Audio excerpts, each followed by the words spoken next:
Hello friends, welcome to Exam Toppers online platform. Today we are going to discuss BA 4 same English literature model paper.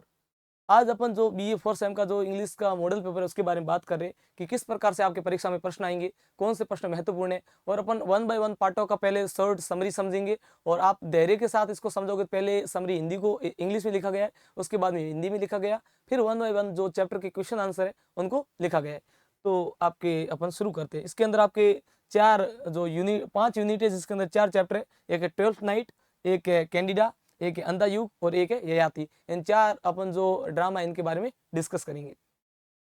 तो देखिए, पहला है 12th night. इसका जो summary क्या है इसके बारे में अपन डिस्कस करेंगे। अब देखिए, थोड़े इसके अंदर नाम वगैरह कंफ्यूजिंग रहेंगे, तो आप थोड़ा ये धैर्य बना के रखें। जब इसको आप एक इंग्लिश की समरी को जब मैं एक्सप्लेन करूंगा, दूसरा आप हिंदी की समरी को समझाऊंगा, पूरा पढ़ोगे तब आपको पूरा मामला है वो सिस्टम समझ में आ जाएगा। अभी आपको पता नहीं चलेगा किसका नाम ओलिवियो है, किसका नाम सिजेरियो है, तो अभी कुछ भी समझ नहीं आएगा। तो ध्यान दीजिएगा। 12th night is a very famous and funny play written by William Shakespeare. 12th night जो ड्रामा है ये बहुत ही ज्यादा कैसा है, प्रसिद्ध है और बहुत ही ज्यादा हास्यप्रद है, यानी कि मजाक के रूप में लिखा गया है। और लिखा किसने? विलियम शेक्सपियर ने। और सामान्य शेक्सपियर की जितनी भी रचनाएं होती है वो सारी की सारी प्रेम आधारित होती है। तो देखिए, the story starts with a big ship accident in the सी।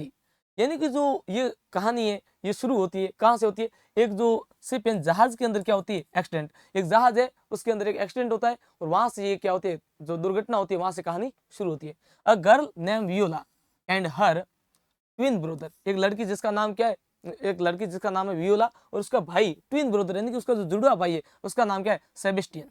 एक लड़की जिसका नाम वियोला और दूसरा जिसका नाम क्या है? Sebastian, get separated from each other. अब देखो, जहाज की दुर्घटना होती है तो दोनों भाई बहन क्या हो जाते हैं? उस घटना में शामिल होते हैं, जिसके कारण इनको जो बचाया जाता है, सेपरेटेड यानी कि दोनों को बचाया, वो दूसरे व्यक्तियों ने बचाया। जैसे कि वियोला को बचाया तो ए व्यक्ति ने बचाया, तो सेबेस्टियन को बचाया तो बी व्यक्ति ने। तो घटना के बाद में ये क्या हो जाते हैं? एक दूसरे से बिछड़ जाते। Viola thinks that her brother is dead. क्योंकि ये दोनों भाई बहन जब बिछड़ जाते हैं तो उसको लगता है कि मेरे जो भाई की है इस जहाज दुर्घटना में क्या हो गई? मौत हो गई है। To keep herself safe in a new place. और वो खुद को क्या करती है? एक नए स्थान पर क्या रखना चाहती है? सेफ रखना चाहती है। कौन? वियोला। वियोला को लग रहा है कि भाई मेरे भाई की तो अब मृत्यु हो गई, हम भाई बहन दो ही थे, तो अब करे तो करे क्या? खुद को क्या करना है? सेफ रखना है, खुद का जीवन यापन करना है, कुछ पैसे वगैरह भी कमाने पड़ेंगे। तो देखिए, सी ड्रेस्ड, उसने वेशभूषा बदली अप लाइक अ बॉय। और वियोला जो कि लड़की है, वास्तविकता में लड़की है, परंतु उसने क्या किया? लड़के के रूप में कपड़े पहने। सी चेंज, उसने बदलाव किया हर नेम, उस अपने नाम में, टू सिजिरियो। अब देखो, वियोला इसका ये वास्तविक नाम है, ये लड़की है, जबकि इसने अपना जो दूसरा नाम बदला वो क्या रखा? सिजेरियो, क्योंकि अब ये वेशभूषा बदल के रह रही है। एंड स्टार्ट्स, और शुरू किया वर्किंग एंड कार्य फॉर ए किंगली मैन, एक राजा के नेम्ड ड्यूक ओर्सिनो। अब जो वियोला थी, इसका जो भाई की उसको लगा कि मौत हो गई है, तो उसने अपना नाम क्या रखा? सिजेरियो। सिजेरियो नाम रखने के बाद में इसने एक राजा होता है जिसका नाम क्या होता है? ओर्सिनो। और ओर्सिनो के वहां लड़का बन के क्या करना शुरू किया? काम करना शुरू किया। Next, after this duke Orsino loves a beautiful lady named Olivia. अब देखिए, जो जहां पर वो काम करिए उसके जो राजा है जिसका नाम क्या है? Duke Orsino. अब ओर्सिनो ये किससे प्रेम करता है? ये एक प्रेम करता है जिसका नाम है ओलिविया। क्या है? ओलिविया। अब ये इससे क्या करता है? लव करता है। But Olivia does not love him back. जब ड्यूक ओर्सिनो, ये तो ओलिविया से प्रेम करता है क्योंकि बहुत ज्यादा ब्यूटीफुल थी, परंतु ओलिविया है वो वापस उससे प्रेम नहीं करती है। ओर्सिनो सेंड सिजेरियो। अब देखो, सिजेरियो कौन है? सिजेरियो वास्तविकता में तो कौन है? वो वियोला है, यानी कि वियोला क्या है? लड़की है। इसने अपना नाम को क्या किया है? चेंज किया है। नाम को क्या किया है? चेंज। और नाम को चेंज करके किसके यहाँ काम कर रही है? ओर्सिनो क्या? तो वियोला ने अपना नाम रखा है सिजेरियो। अब जो ओर्सिनो होता है ना, ये सिजेरियो को कहाँ भेजता है? ये भेजता है ओलिविया के पास, to give his love message to Olivia. और ये सिजेरियो को कहता है कि तू जा और ओलिविया को बोल कि जो ओर्सिनो है वो तेरे से क्या करते? प्रेम करते, और तू उसको स्वीकार कर। जबकि घटनाक्रम ये होता है कि जो सिजेरियो लड़का नहीं है, वो क्या है? वियोला लड़की है। जबकि वियोला खुद किससे प्रेम करती है? ओर्सिनो से प्रेम करती है। तो ये आधे मन से वहां जाती है। तो देखिए, व्हेन एंड जब they meet again and again. अब वियोला लड़की है, जबकि उसने वेशभूषा किसकी रखी है? लड़के की रखी है, और अपना नाम रख दिया सिजेरियो। जब वो बार बार मिलते हैं, किससे मिलता है ये सिजेरियो? ये मिलता है ओलिविया से। तो Olivia falls in love with Cesario. तो जो ओलिविया होती है ये किसके प्रेम में पागल हो जाती है, ये सिजेरियो के प्रेम से पागल हो जाती है। उसको ये पता नहीं कि ये लड़की है, पर दिखने में बहुत ज्यादा क्या थी, ये जो ओलिविया है, ये इसके प्रेम में पागल हो जाती है कि उसको लगता है कि जो ये सिजेरियो बहुत ज्यादा हैंडसम है, बहुत ज्यादा खूबसूरत है और मैं इससे प्रेम करूं। ऑन द अदर साइड, दूसरी तरफ, वियोला सीक्रेटली स्टार्ट लविंग ओर्सिनो। अब जो वियोला है, ये इसको पता है कि भाई मैं तो लड़की हूं और ये किससे प्रेम करती है, ओर्सिनो से प्रेम करती है। अब ओर्सिनो को पता नहीं है कि भाई वियोला लड़की है। This secrets a funny love triangle. अब ये एक बहुत ज्यादा क्या बन गया, ट्रायंगल। ओर्सिनो किससे प्रेम कर रहा है, ओलिविया से। अब वियोला किससे प्रेम कर रही है, ओर्सिनो से, जबकि ओलिविया किससे प्रेम कर रहा है, वियोला से। इनका जो प्रेम का मामला है वो ट्रायंगल मतलब त्रिभुज की तरह हो गया है, समकोणीय जो त्रिकोणीय मामला बन गया है। अगला, आफ्टर द सम टाइम, कुछ समय बाद, वियोला ब्रदर, वियोला का भाई, सेबेस्टियन कम्स बैक अलाइव। उसके बाद में कुछ समय बाद उसको पता है कि जहाज में उसके भाई की मौत हो गई थी, उसको ऐसा लग रहा था। जबकि उसका भाई है, कुछ दिनों बाद है वो वापस आ जाता है, जिसका नाम क्या है, सेबेस्टियन। बिकॉज एंड क्योंकि दे एनीवे लुक एंड देखते exactly the same, people get confuse. अब जो भाई बहन है दोनों, बहन का नाम क्या है, वियोला। वियोला ने किसका रूप बदला है, उसने वो लड़के का रूप बन के सिजेरियो के रूप में बनी हुई है। उसका भाई कौन है, सेबेस्टियन। अब सेबेस्टियन भी बाजार में आ जाता है और वियोला भी आ जाती है, दोनों आते हैं तो भाई बहन दोनों ही क्या है, जुड़वा है, तो दोनों की शक्ल एक होती है। इससे लोगों को कंफ्यूज हो जाता है कि भाई वियोला लड़का है, एक लड़की है। फिर क्या होता है, दिस क्रिएट, ये बनाते हैं many funny mistakes in the story, और इससे बहुत सारी कहानी में क्या गलतफहमियां पैदा होती है। लोग अलग अलग अनुमान लगाते हैं लड़का है या लड़की है। फिर क्या होता है, एट द एंड, अंतिम में, Viola tells everyone the truth that she is a girl. अंतिम में जो वियोला है, जो सिजेरियो बनी हुई है, उसने सबको बता दिया कि वो क्या है, लड़की है। और वो काम किसके वहां करती थी, ओर्सिनो के वहां पे काम करती थी।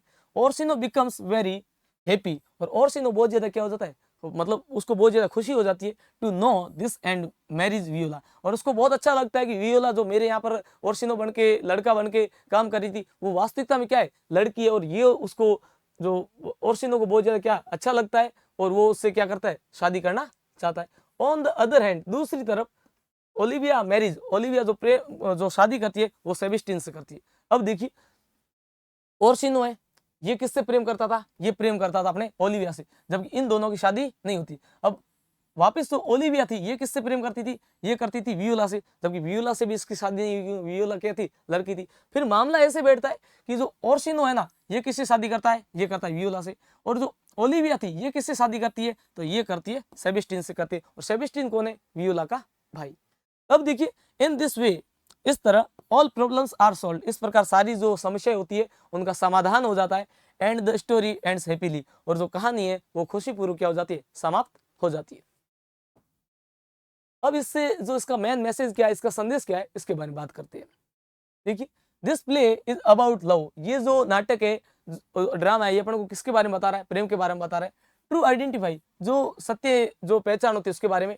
ट्रस्ट एंड मिसअंडरस्टैंडिंग, और अपन की किसी प्रकार की ना समझ होती है उसके बारे में बता रहा है। इट टीच अस, ये हमें जो सिखाता है, डेट एंड की the truth always comes out in the end, यानी कि जो सत्य होता है वो एंड में हमारे सामने आ ही जाता है। अपन कितना भी झूठ बोले, पर जो बात सच होती है वो अंतिम समय में हमारे सामने आ ही जाती है। And true love always wins, और हमेशा जो सच्चा प्रेम होता है वो एक समय बाद क्या हो जाता है, वास्तविकता में जीत जाता है। अगला, इसका अपन हिंदी में सारांश पढ़ते कि 12th नाइट एक प्रसिद्ध हास्य नाटक है। कैसा नाटक है, हास्य नाटक है। जो लिखा किसने, विलियम शेक्सपियर ने लिखा है। अब यदि आपको ये समझ में आ गया तो आप वीडियो को स्किप कर सकते हैं। कहानी की शुरुआत एक जहाज की दुर्घटना से होती है। वायोला और उसका जुड़ा भाई सेबेस्टियन एक दूसरे से बिछड़ जाते हैं। लड़की का नाम क्या है, वायोला, उसका भाई का नाम क्या है, सेबेस्टियन। एक दूसरे से क्या हो जाते हैं, बिछड़ जाते हैं। वायोला को लगता है कि उसका भाई क्या हो गया है, मर गया है। उसको लगता है कि उसका भाई की क्या हो गई, डेथ हो गई है। अपनी सुरक्षा के लिए वो लड़के का वेश धारण करके सेजेरियो नाम ड्यूक ओर्सिनो के वहां नौकरी करने जाती है। यानी कि वो अपना नाम क्या, सेजेरियो के नाम से रखती है, और ड्यूक ओर्सिनो के वहां पे क्या करती है, नौकरी करती है। ड्यूक ओर्सिनो ओलिविया, अब लड़की का नाम क्या, ओलिविया नाम की युवती से क्या करता है, प्रेम करता है। अब ड्यूक ओर्सिनो है, ओर्सिनो किससे प्रेम करता है, ओलिविया से प्रेम करता है। लेकिन ओलिविया उससे प्रेम नहीं करती है, उस ड्यूक से ओलिविया वो प्रेम नहीं करती है। ओर्सिनो सेजेरियो नाम क्या है, वायोला को अपना प्रेम संदेश लेकर ओलिवियो के पास भेजता है। अब जो राजा होता है जिसका नाम क्या है, ओर्सिनो, ओर्सिनो अपना संदेश है प्रेम का संदेश वो किसको देता है, सेजारियो को देता है। सेजारियो कौन है, वायोला जो लड़की है वो। और वो कहता है कि ओलिविया के पास जाओ और कहना कि ये इससे प्रेम करता है। अब देखिए ओलिविया को लग रहा है कि वो लड़का है, ओलिविया को क्या लग रहा है, वो लड़का है। तो बार बार मिलने से ओलिविया को उस लड़के सेजेरियो से क्या हो जाता है, प्रेम होने लग जाता है। जबकि वो लड़का नहीं है, वो क्या है, वायोला नाम की लड़की है। जबकि वायोला स्वयं ओर्सिनो से प्रेम करने लगती है। अब भाई वायोला को पता है कि मैं तो लड़की हूँ और जो हमारा जो ओर्सिनो वो क्या है, राजा जो लड़का है, तो वो एक दूसरे से प्रेम करते हैं। जबकि ओर्सिनो है वो भी वायोला से प्रेम नहीं करता। क्यों, क्योंकि ओर्सिनो को लगता है कि वो क्या है, लड़का है। इस तरह प्रेम त्रिकोण बन जाता है। कुछ समय बाद वायोला का भाई सेबेस्टियन जीवित मिल जाता है। दोनों जुड़वा होने के कारण लोग उन्हें एक व्यक्ति समझ लेते हैं, जिससे कई मजेदार गलतफहमियां पैदा होती है। फिर लोगों को लगता है कि लड़का कभी लड़का बनती है, कभी लड़की बनती है, एक ही। इस प्रकार से लोगों के मन में गलतफहमियां पैदा होती है। अंत में वायोला अपनी असली पहचान बताती है। अंत में वायोला होती है, वो कहती है कि हाँ मैं वास्तविकता में लड़की हूँ। इस प्रकार की घटनाक्रम है। जब ये बात ओर्सिनी को पता चलता है तो उसको वो बहुत ज्यादा खुशी होती है और वो उससे क्या कर लेता है, विवाह कर लेता है। दूसरी ओर ओलिविया से प्रेम कौन कर रहा था, ओलिविया से प्रेम कर रहा था जो ओर्सिनो कर रहा था। परंतु ओलिविया से प्रेम अब कौन करता है, सेबेस्टियन करता है। और सेबेस्टियन कौन है, सेबेस्टियन जो वायोला का क्या है, भाई है। इस प्रकार सभी गलतफहमियां क्या हो जाती है, दूर हो जाती है और नाटक समाप्त हो जाता है। अब इस नाटक का संदेश यही है कि हमें जो प्रेम की पहचान और विश्वास के बारे में बताता है, और जो अपनी जो सच्चाई होती है वो अंत में सभी के सामने आ जाती है। और जो अपनी सच्चाई होती है वो सबके सामने अंतिम आ जाती है। नेक्स्ट है दूसरा नॉवेल जिसका नाम है कैंडिडा। क्या है, Candida. Candida is a famous play written by George Bernard Shaw. जो कैंडिडा है, जो ये लिखा गया है प्ले, ये किसके द्वारा लिखा गया है, ये लिखा गया है जॉर्ज बर्नार्ड शो के द्वारा लिखा गया है। This play about love, marriage and understanding each other. और ये जो नॉवेल लिखा गया है, ये जो ड्रामा लिखा गया है, ये किसके बारे में लिखा गया है, ये लव के बारे में लिखा गया है। किसके बारे में, लव के बारे में, मैरिज यानी कि विवाह के बारे में, और अंडरस्टैंडिंग ईच अदर, और एक दूसरे की समझ के आधारित, यानी कि हम एक हस्बैंड वाइफ एक दूसरे को किस प्रकार से समझ सकते हैं उसके बारे में लिखा गया है। इन द स्टोरी, इस कहानी में James Morel is a smart and respected priest. इस कहानी के अंदर एक व्यक्ति है जिसका नाम क्या है, जिसका नाम है जेम्स मोरेल। व्यक्ति का नाम क्या है, जेम्स मोरेल। सबसे इंपॉर्टेंट व्यक्ति है James Morel. James Morel is a smart and respected priest. और ये बहुत ज्यादा चतुर और कैसा सम्मानजनक प्रीस्ट है, जिसकी समाज के अंदर बहुत ज्यादा अच्छी खासी मतलब रिस्पेक्ट है। हिज वाइफ, उसकी पत्नी का नाम क्या है, कैंडिडा। अब दूसरी जो है यहाँ पर जिसका नाम क्या है, कैंडिडा। तो इसके अंदर दो पात्र है, एक है जेम्स मोरेल और दूसरी कौन है, कैंडिडा। अब होता क्या है, इज ए वेरी क्लेवर। अब जो कैंडिडा वो कैसी है, क्लेवर है, चालाक। अब प्रश्न परीक्षा में ऐसा आ सकता है कि उसके कैरेक्टर के बारे में बताइए। तो देखिए यहाँ पर जेम्स मोरेल कैसे रिस्पेक्टेड प्रीस्ट है और कैसे स्मार्ट है, जबकि कैंडिडा कैसी है, वेरी क्लेवर है, कैसी है, काइंड, दयालु है, एंड कॉन्फिडेंट वुमन, और बहुत ज्यादा कैसी, विश्वासी और खुद पर निर्णय लेने वाली महिला है। They both have a very happy married life. और इन दोनों की, जेम्स मोरेल की और कैंडिडा की, दोनों की जो जीवन चल रहा है ये बहुत ज्यादा कैसा चल रहा है, खुशीपूर्वक और अच्छा चल रहा है। आगे, वन डे, एक दिन की बात है। बात कब की है, एक दिन की। Eugene Marchbanks who is a young poet. अब एक जिसका नाम क्या है, यूजीन। यूजीन जो कैसा है, एक यंग पोइट है, कम से आता है द मोरेल्स हाउस। अब इसके बीच में घटना ये भी होती है कि जब ये जो मोरेल है ये स्वयं क्या करता है कि एक प्रीस्ट होता है, तो वो वहाँ अपने निर्देश देने के लिए वहाँ पर चला जाता है, अपने मंदिर वगैरह जो भी। परंतु इसके साथ में जो कैंडिडा होती है, एक बार लंदन वगैरह कहीं घूमने के लिए गई होती है। जब वो वापस आती है तब उसका हस्बैंड होता है वो उसको लेने के लिए नहीं पहुंच पाता है। उसके बाद में इनके बीच में विवाद भी होता है।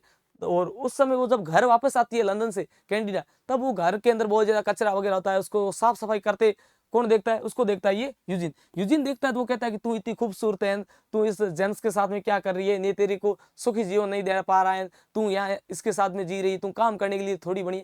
ऐसे करके ये जो यूजिन है ये खुद को क्या कर रहा है, बड़ा बना रहा है, और कैंडिडा को और जेम्स के बीच में झगड़ा करा रहा है। अब जो एक दिन जब वो वापस वहां से आई तो यूजिन है ना, ये इनके घर चला गया, किसके, कैंडिडा के और जेम्स मोरेल के घर। He like Candida very much because she is beautiful and kind.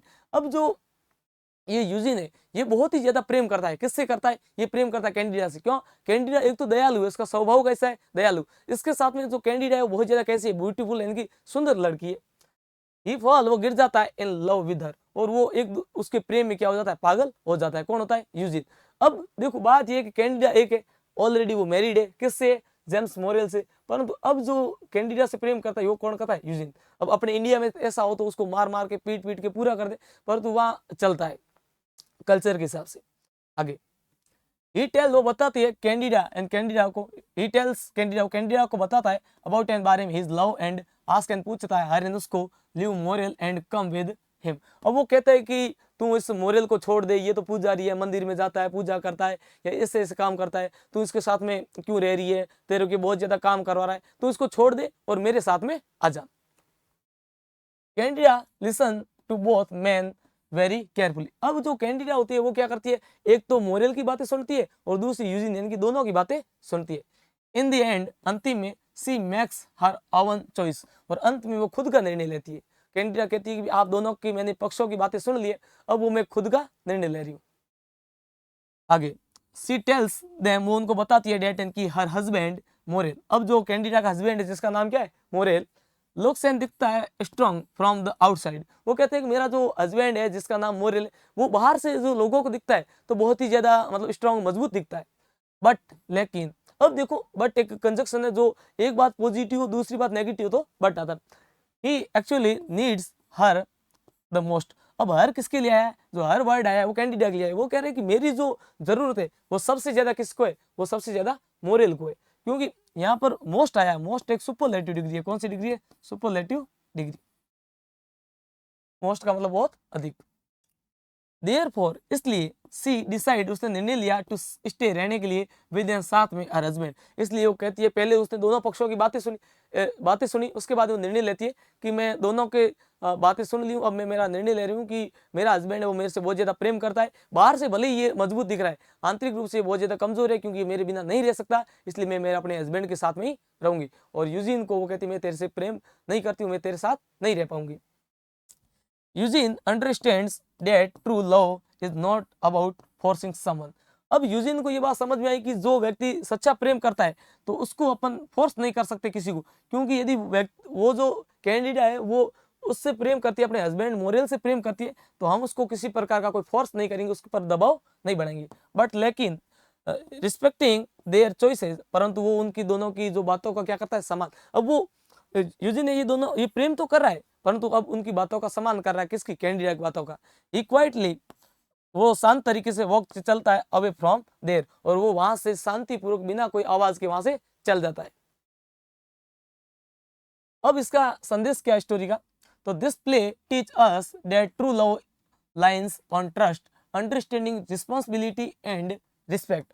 This play teach us that true love lives on trust. जो सच्चा प्रेम होता है वो एक विश्वास पर टिका रहता है। सच्चा प्रेम होता है वो किस पर टिका रहता है? विश्वास पर टिका रहता है। अंडरस्टैंडिंग समझाते कोई जो प्रेम होता है वो किस पर होता है? वो एक समझ पर टिका होता है। रिस्पॉन्सिबिलिटी यानी कि जो जिम्मेदारी होती है उस पर टिका रहता है। एंड रिस्पेक्ट, सम्मान।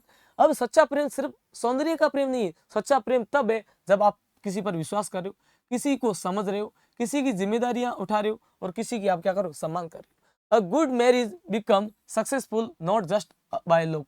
जो एक शादी होती है, कोई शादी सफल बनती है तो वो सिर्फ कोई लुक से, चेहरों से सफल नहीं बनती है, बल्कि but by helping and understanding each other. जब हम एक दूसरे को समझेंगे तब हमारी जो मैरिज लाइफ है वो क्या बनेगी? सक्सेस बनेगी। इसका हिंदी में यही है कि जो कैंडिडा नाटक है ये किसने लिखा है? जॉर्ज बर्नार्ड शॉ ने लिखा है। ये कैसा है? ये नाटक प्रेम, विवाह और आपसी समझ पर आधारित है। इसके अंदर एक जो व्यक्ति होता है जिसका नाम क्या है? जेम्स मोरेल है। वो कैसा होता है? बुद्धिमान और सम्मानित क्या होता है? पादरी होता है। उसकी पत्नी का नाम क्या होता है? कैंडिडा होता है। दोनों अपनी लाइफ में दोनों क्या है? मस्त है। इतने में एक व्यक्ति आता है जिसका नाम क्या है? यूजिन है। यूजिन मार्चबैंक्स। और वो यूजिन जो एक क्या है? कवि है। कवि के साथ और युवा कवि है, और वो मोरेल के घर आता है। मोरेल के घर आने के बाद में वो कहता है कि तू मोरेल के साथ में क्यों रह रही है, ऐसी जिंदगी क्यों जी रही? क्योंकि वो कैंडिडा की सुंदरता और उसके दयालु स्वभाव के कारण उससे प्रभावित हो जाता है और उससे क्या करने लग जाता है? प्रेम करने लग जाता है। नेक्स्ट, वो कैंडिडा अपने प्रेम का इजहार करता है और वो चाहता है कि वो मोरेल को छोड़कर उसके साथ चले। कैंडिडा दोनों पुरुषों की बातें ध्यान से सुनती है, अंत में स्वयं निर्णय लेती है। अब वो कह रहा है कि यूजिन कह रहा है कि तू इस मोरेल को छोड़ दे और मोरेल को छोड़ने के बाद मेरे साथ आ जा, जबकि कैंडिडा ऐसा नहीं करती है। वो स्वयं अपने जो मन के जो विवेक के आधार पर निर्णय लेती है। वो बताती है कि उसका पति मोरेल बाहर से मजबूत दिखता है लेकिन वास्तव में उसके सबसे बड़ी अधिक जरूरत है। वो कह रहा है कि मेरा हस्बैंड है, वो बाहर से तो भले ही स्ट्रांग लग रहा है, सबकी वास्तविकता में बहुत ज्यादा वीक है, मुझे उसकी बहुत ज्यादा उसको मेरी बहुत ज्यादा क्या है जरूरत है, इसलिए मैं अपने हस्बैंड के साथ ही रहूंगी। और वो सच्चा प्रेम किसी अधिकार जमाना नहीं। और ये बात यूजिन समझ लेता है कि अपन किसी पर अधिकार नहीं जमा सकते, और वो वहां से क्या हो जाता है, शांतिपूर्वक बाहर चला जाता है। इस नाटक में ये सिखाया जाता है कि सच्चा प्रेम विश्वास, समझ और जिम्मेदारी और सम्मान पर आधारित होता है। जीवन साथी का चुनाव केवल आकर्षण नहीं है, इनकी जीवन साथी का आप चुनाव करें तो सिर्फ सौंदर्यता से नहीं करना चाहिए, बल्कि आपसी सहयोग और समझदारी से भी सफल बनता है। आपसी जो समझ होगी, सफलदारी होगी, उससे भी क्या होगा, ये अच्छा बनेगा। नेक्स्ट अगला है अंधा युग। देखिए, Andha Yug is famous Hindi play written by Dharamvir Bharati. यानी कि जो अंधा युग है ये बहुत ही ज्यादा भारतीय जो प्रसिद्ध नाटक है, ये लिखा गया है किसके द्वारा है, तो ये लिखा गया है वो है धर्मवीर भारती जी के द्वारा लिखा गया है। This play is based on the event of very last day of great Mahabharata war. यानी कि ये जो प्ले ड्रामा लिखा गया है, ये जो महाभारत का जो अंतिम जो युद्ध का दिन होता है उस समय ये लिखा गया था, उस पर आधारित है। The war of Mahabharata is now over. और महाभारत का अभी जो युद्ध है ये इसके प्ले के अनुसार समाप्त हो चुका है। द कौरव है लॉस्ट द वार। और कौरव है वो इस युद्ध में क्या हो चुके, हार चुके। There is only sadness. और वो सिर्फ और सिर्फ क्या है, उदास है। पेन यानी कि उनके अंदर दर्द है। And destruction everywhere. और हर जगह क्या है, बहुत ही ज्यादा उदासी छाई हुई है और निराशा और विनाश छाया हुआ है। कैरेक्टर्स लाइक करेक्टर यानी इसके अंदर जो किन किन की मुख्य भूमिका है, धृतराष्ट्र एक, इसके साथ में गांधारी, अश्वत्थामा एंड लॉर्ड कृष्ण। यानी कि धृतराष्ट्र है, इसके साथ में गांधारी है, अश्वत्थामा है और कृष्ण है, ये are dealing with their own sadness. और ये बहुत ही ज्यादा ये किससे जूझ रहे, एक उदासी से जूझ रहे, एंगर गुस्से से, और गिल्ट यानी पाप से। इनको लगा कि आज जो ये युद्ध हुआ है इसमें बहुत सारा नुकसान हुआ है। एक चारों ओर क्रोध का माहौल फैला हुआ है, इसके साथ में चारों ओर पाप फैला हुआ है, और ये सब बहुत ज्यादा उनको कृष्ण वगैरह क्या लग रहा है, बहुत ज्यादा खराब लग रहा है। टू टेक रिवेंज, इस विनाश के बदले में Ashwatthama attack the Pandavas camp at night. और अश्वत्थामा होते हैं वो जो पांडवों का जो कैंप होता है उसमें रात को क्या करते, अटैक करते। अश्वत्थामा क्यों करते हैं, क्योंकि अश्वत्थामा के जो पांडव होते हैं वो अश्वत्थामा के जो पिता होते हैं उनको क्या कर देते, मार देते। तो इससे अश्वत्थामा को बहुत ज्यादा गुस्सा आता है और बदला लेने के लिए, टू रिवेंज यानी कि बदला लेने के लिए, वो उनके पांडवों का जो कैंप होता है उसके ऊपर ये क्या करते, उसके ऊपर ये जो गाड़ी होती है उसको सॉरी बम वगैरह लगा देते हैं। ये मतलब वह किल एंड मारता है the young children of the Pandavas while they are sleeping. जब पांडवों के बच्चे यानी कि जो उप पांडव थे वो जब बच्चे सो रहे थे उस समय जो अश्वत्थामा थे इन्होंने क्या कर दिया, उसके ऊपर वार कर दिया, और वार करने से उनके बच्चों की क्या हो जाती है, मृत्यु हो जाती है। Next, Gandhari is deeply saddened by the death of her son. अब गांधारी बहुत ज्यादा क्या थी, दुखी थी, क्योंकि उसके जो बच्चों की क्या हो जाती है, मृत्यु हो जाती है, जिससे उसको बहुत ज्यादा क्या होता है, दुख होता है, अर्थात पेन होता है। इन हर एंगर सी गिव अ कर्ज ऑफ लॉर्ड कृष्ण। और इससे वो गुस्से से क्या करते हैं, सी गिव अ कर्ज यानी कि वो क्या दे देती है, श्राप देती है। और देती किसको, कृष्ण जी को देती है।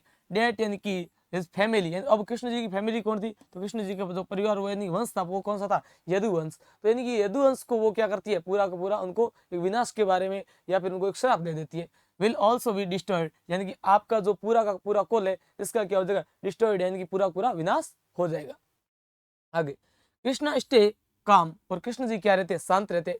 ही explain that hatred revenge and ego only bring bad result and ruin everything. वो कृष्ण जी वापस मुस्कुराते हुए शांत रहकर जवाब देते कि हमारे अंदर जो नफरत है, हमारे अंदर जो विनाश की प्रवृत्ति है, और हमारे अंदर जो बदला लेने की प्रवृत्ति है, और हमारे अंदर जो अहंकार है, घमंड है, ईगो है, ये सारा का सारा हमें कैसे की ओर लेके जा रहे, ये सारा का सारा अपन को एक विनाश की तरफ लेके जा रही है। एट द एंड, अंतिम में, the play tells us that war never help anyone.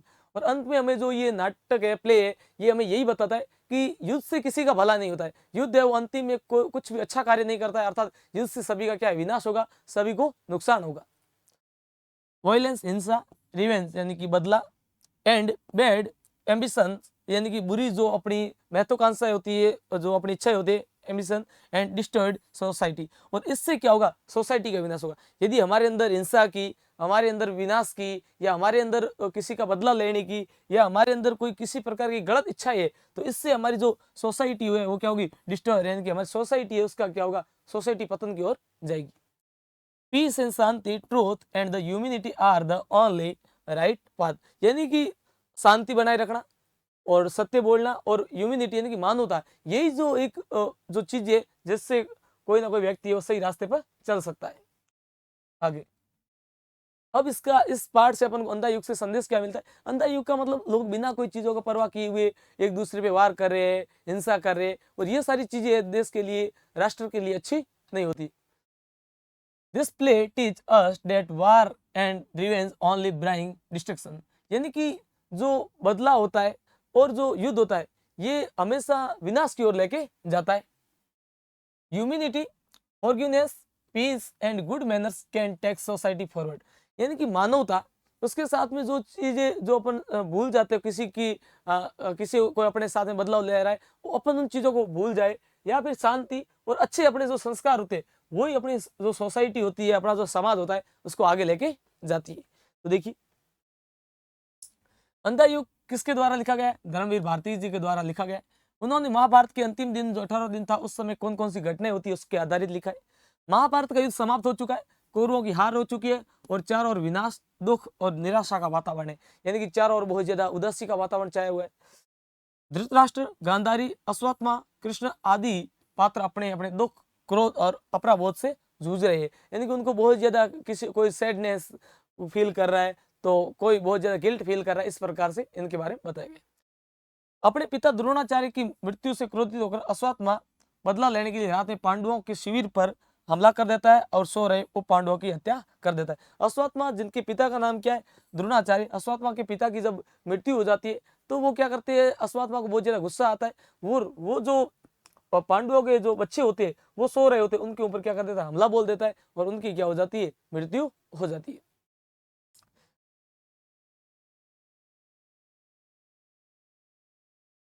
Gandhari अपने पुत्रों की मृत्यु से दुखी होकर कृष्ण को श्राप देती है कि यदुवंश का भी नाश होगा, यानी कि आपका जो यदुवंश है इसका भी क्या हो जाएगा, नाश हो जाएगा, विनाश हो जाएगा। कृष्ण शांत रहते हैं और बताते हैं कि घृणा, बदला और अहंकार केवल विनाश को जन्म देते। यदि मैं उनका बदला लूं, यदि मैं किसी से घृणा करूं तो इससे विनाश होगा, इसके अलावा कुछ भी होने वाला नहीं है। अंत में नाटक में यह संदेश देता है कि युद्ध कभी किसी का भला नहीं करता। हिंसा, प्रतिशोध और अंधी महत्वाकांक्षा समाज को बर्बाद कर देती है। यानी कि ये जो लड़ाई किसकी थी, ये विचारों की थी, यानी कि जमीन की थी, 5 गांवों की थी। तो हमारी जब जितनी ज्यादा इच्छाएं होगी, हमारी इच्छाएं ज्यादा होगी, तो वो हमारे को विनाश की ओर लेके जाएगी। यानी कि जब व्यक्ति खुद के अंदर भी शांत नहीं रहेगा, जब व्यक्ति को कोई चीजें मिली है तो उसके अंदर शांति उसको नहीं मिलेगी, तो उसको विनाश की ओर लेके जाएगी। जबकि शांति, सत्य और मानवता ही जीवन का सही मार्ग है। जब व्यक्ति शांति रखेगा, सत्य बोलेगा और मानवता के प्रति रहेगा, तो वही उसका क्या है, सच्चा मार्ग है। ये नाटक सिखाता है कि युद्ध और बदले की भावना केवल विनाश की ओर ले जाती है। जब अपन युद्ध के बारे में विचार करते हैं तो अपन विनाश की ओर जाते हैं, इससे अपनी कोई भी प्रगति होने वाली नहीं है। मानवता, क्षमा, शांति और नैतिकता इस समाज को आगे बढ़ा सकता है। यानी कि मानवता, ह्यूमैनिटी है, या फिर अपने क्षमा, फॉरगिवनेस है, इसके साथ में पीस, शांति है, और नैतिकता, ये जो चीजें यही अपन को आगे बढ़ा सकती है। यही एकमात्र रास्ता है जिससे व्यक्ति कोई आगे बढ़ सकता है, श्रेष्ठ बन सकता है।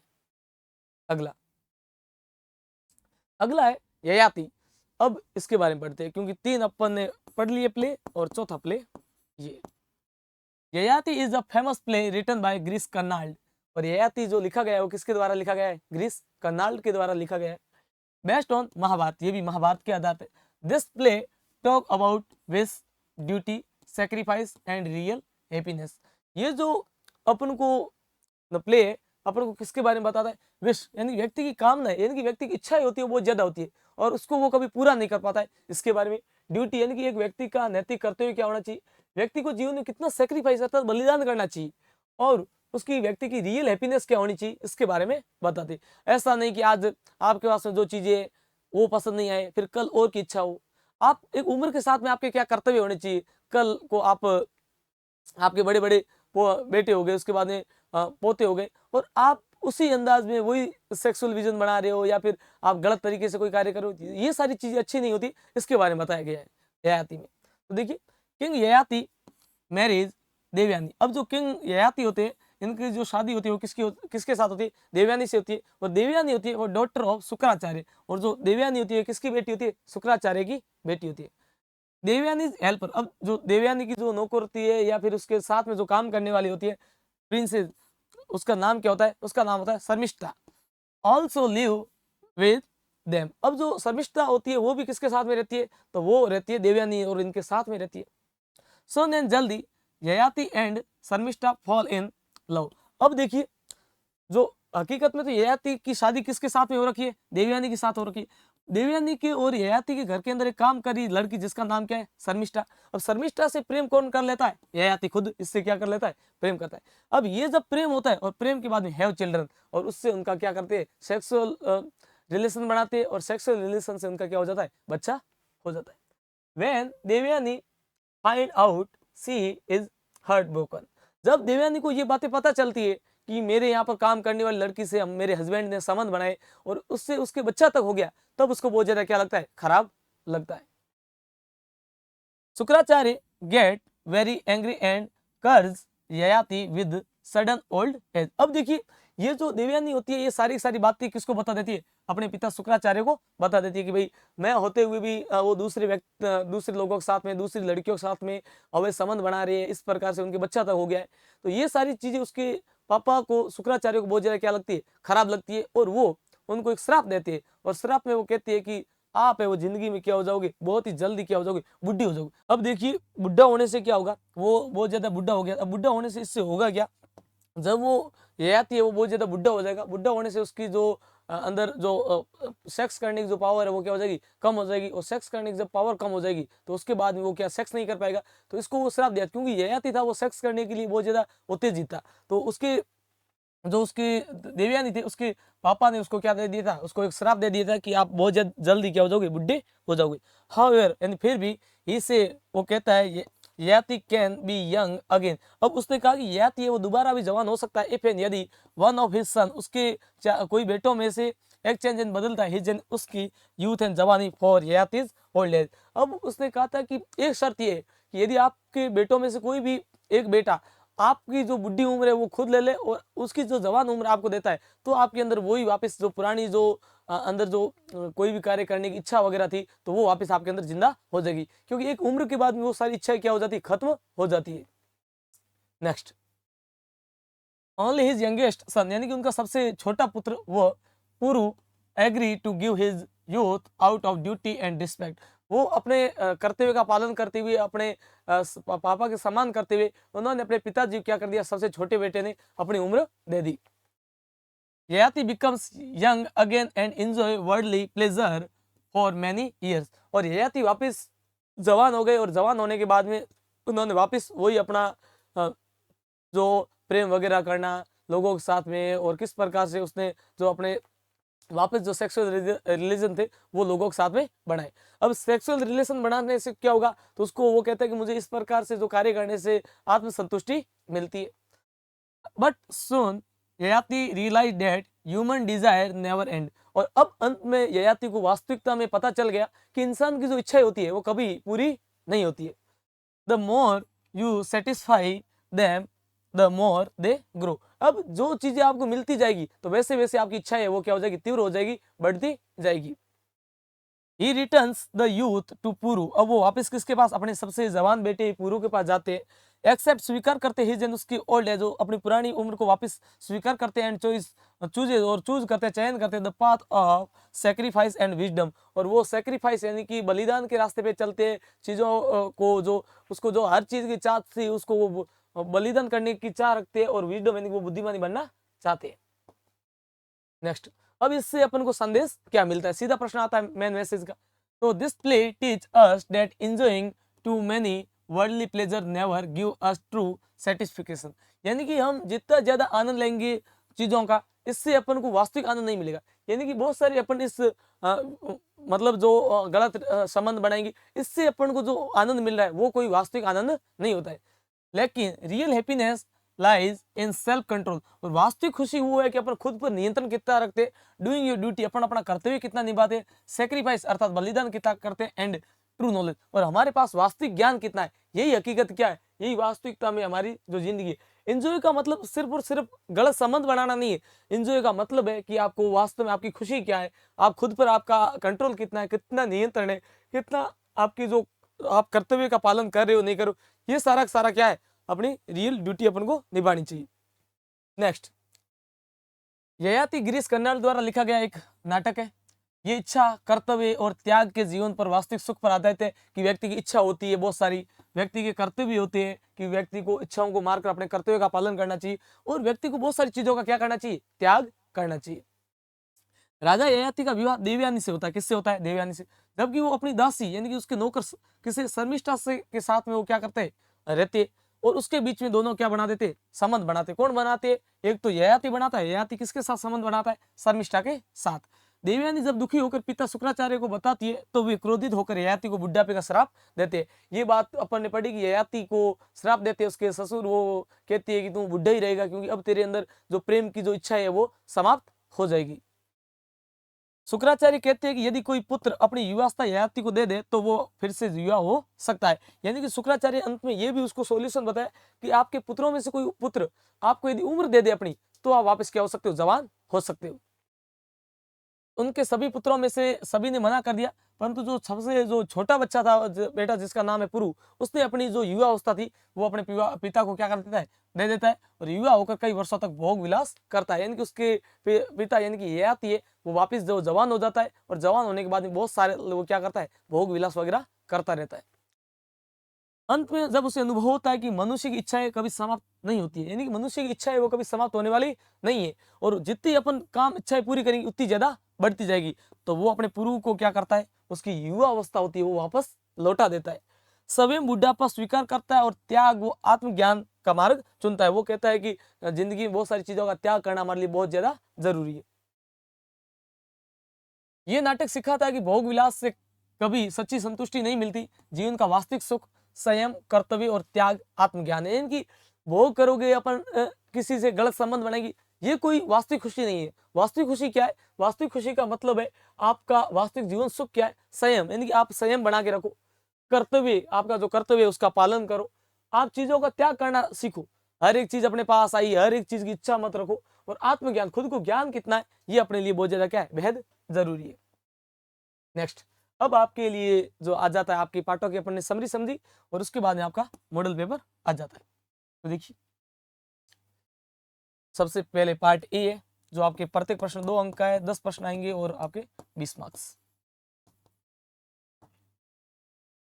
देखिए, first question, explain the following lines with reference to context. अब पहला और दूसरा प्रश्न पहले चैप्टर से, दूसरा, तीसरा, चौथा दूसरे से, इस प्रकार से आएंगे। I am all the daughters of my father's house and all the brothers to.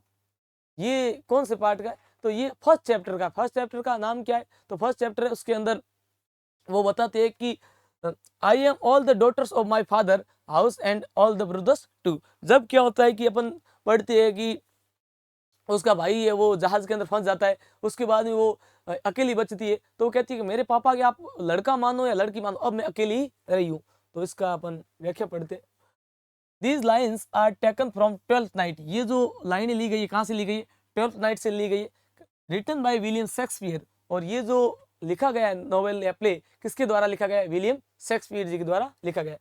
Viola से, अब वियोला है वो कहती है these words to Duke Orsino. अब जो वियोला होती है वो जो समुद्र जहाज से जो बाहर निकलती है, वो कहती है मेरा, वो मन में विचार करती है मेरा भाई मर गया। अब वो लड़के का वेश करके आ रही है, और लड़के का वेश करके किसके पास आई थी? तो ड्यूक ओर्सिनो के पास आती है। तो वो कहती है वायलिन, जबकि सी ड्रेस एज ए सिजेरियो, और वो अब उसने ड्रेस जो पहनी है वो किसकी तरह पहनी है? मतलब एक लड़के की तरह ड्रेस पहनी है, और अपना नाम क्या रखा है? सिजेरियो। सी थिंग्स, अब देखो वो वियोला है वो क्या करती है? विचार करती है her brother Sebastian is dead, और उसके मन में लग रहा है कि मेरा जो भाई है उसकी क्या होगी? मौत हो गई है।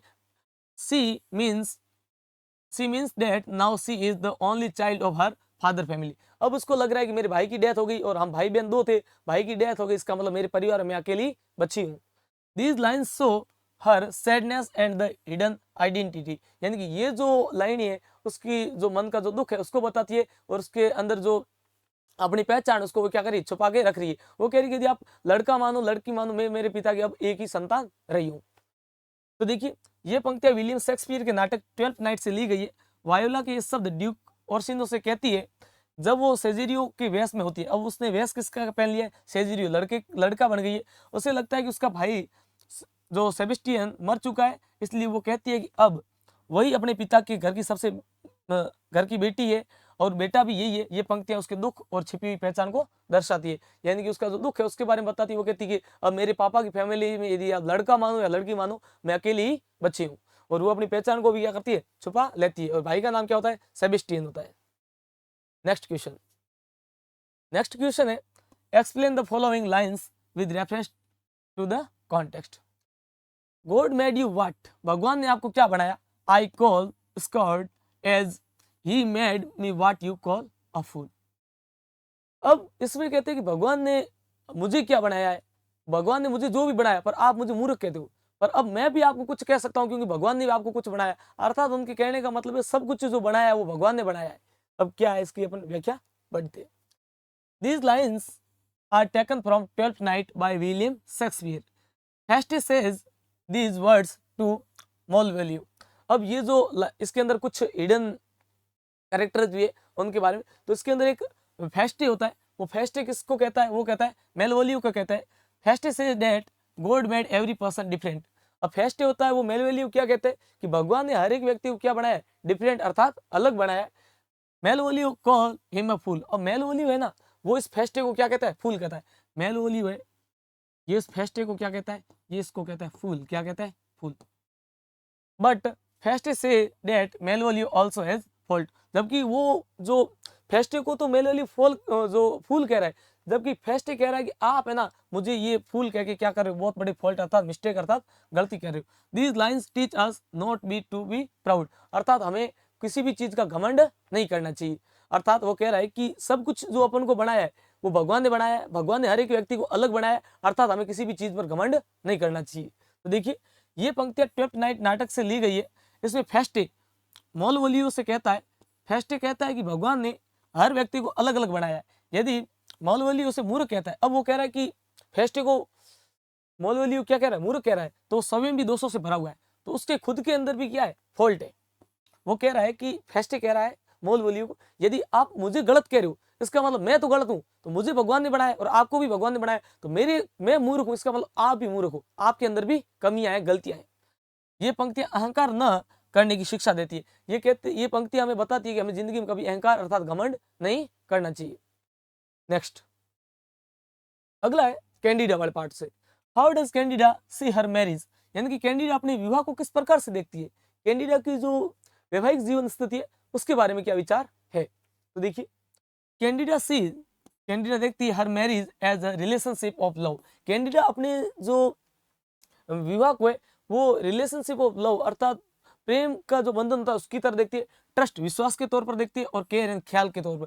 यानी कि कैंडिडा है वो विवाह को कैसे देखती है? एक प्रेम के तौर पर, एक ट्रस्ट के तौर पर और एक केयर के तौर पर देखती है। She love and respect her husband Morell. अब कैंडिडा के हस्बैंड का नाम क्या है? मोरेल। तो वो अपने हस्बैंड की रिस्पेक्ट करती है, उसके साथ में उससे बहुत ज्यादा क्या करती है? लव करती है, उनकी बहुत ज्यादा केयर करती है।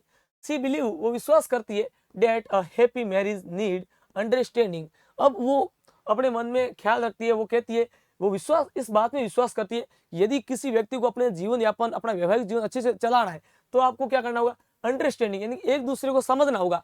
क्या पता कि किसी की परिस्थितियां क्या हो, स्थिति परिस्थिति को हमें क्या करना पड़ेगा? अंडरस्टैंड करना पड़ेगा। रिस्पॉन्सिबिलिटी अर्थात हमें जिम्मेदारियों को समझना होगा और हमें एक दूसरे को क्या करना पड़ेगा? सपोर्ट करना पड़ेगा। कैंडिडा अपने विवाह को प्रेम विश्वास और सहयोग का संबंध मानती है।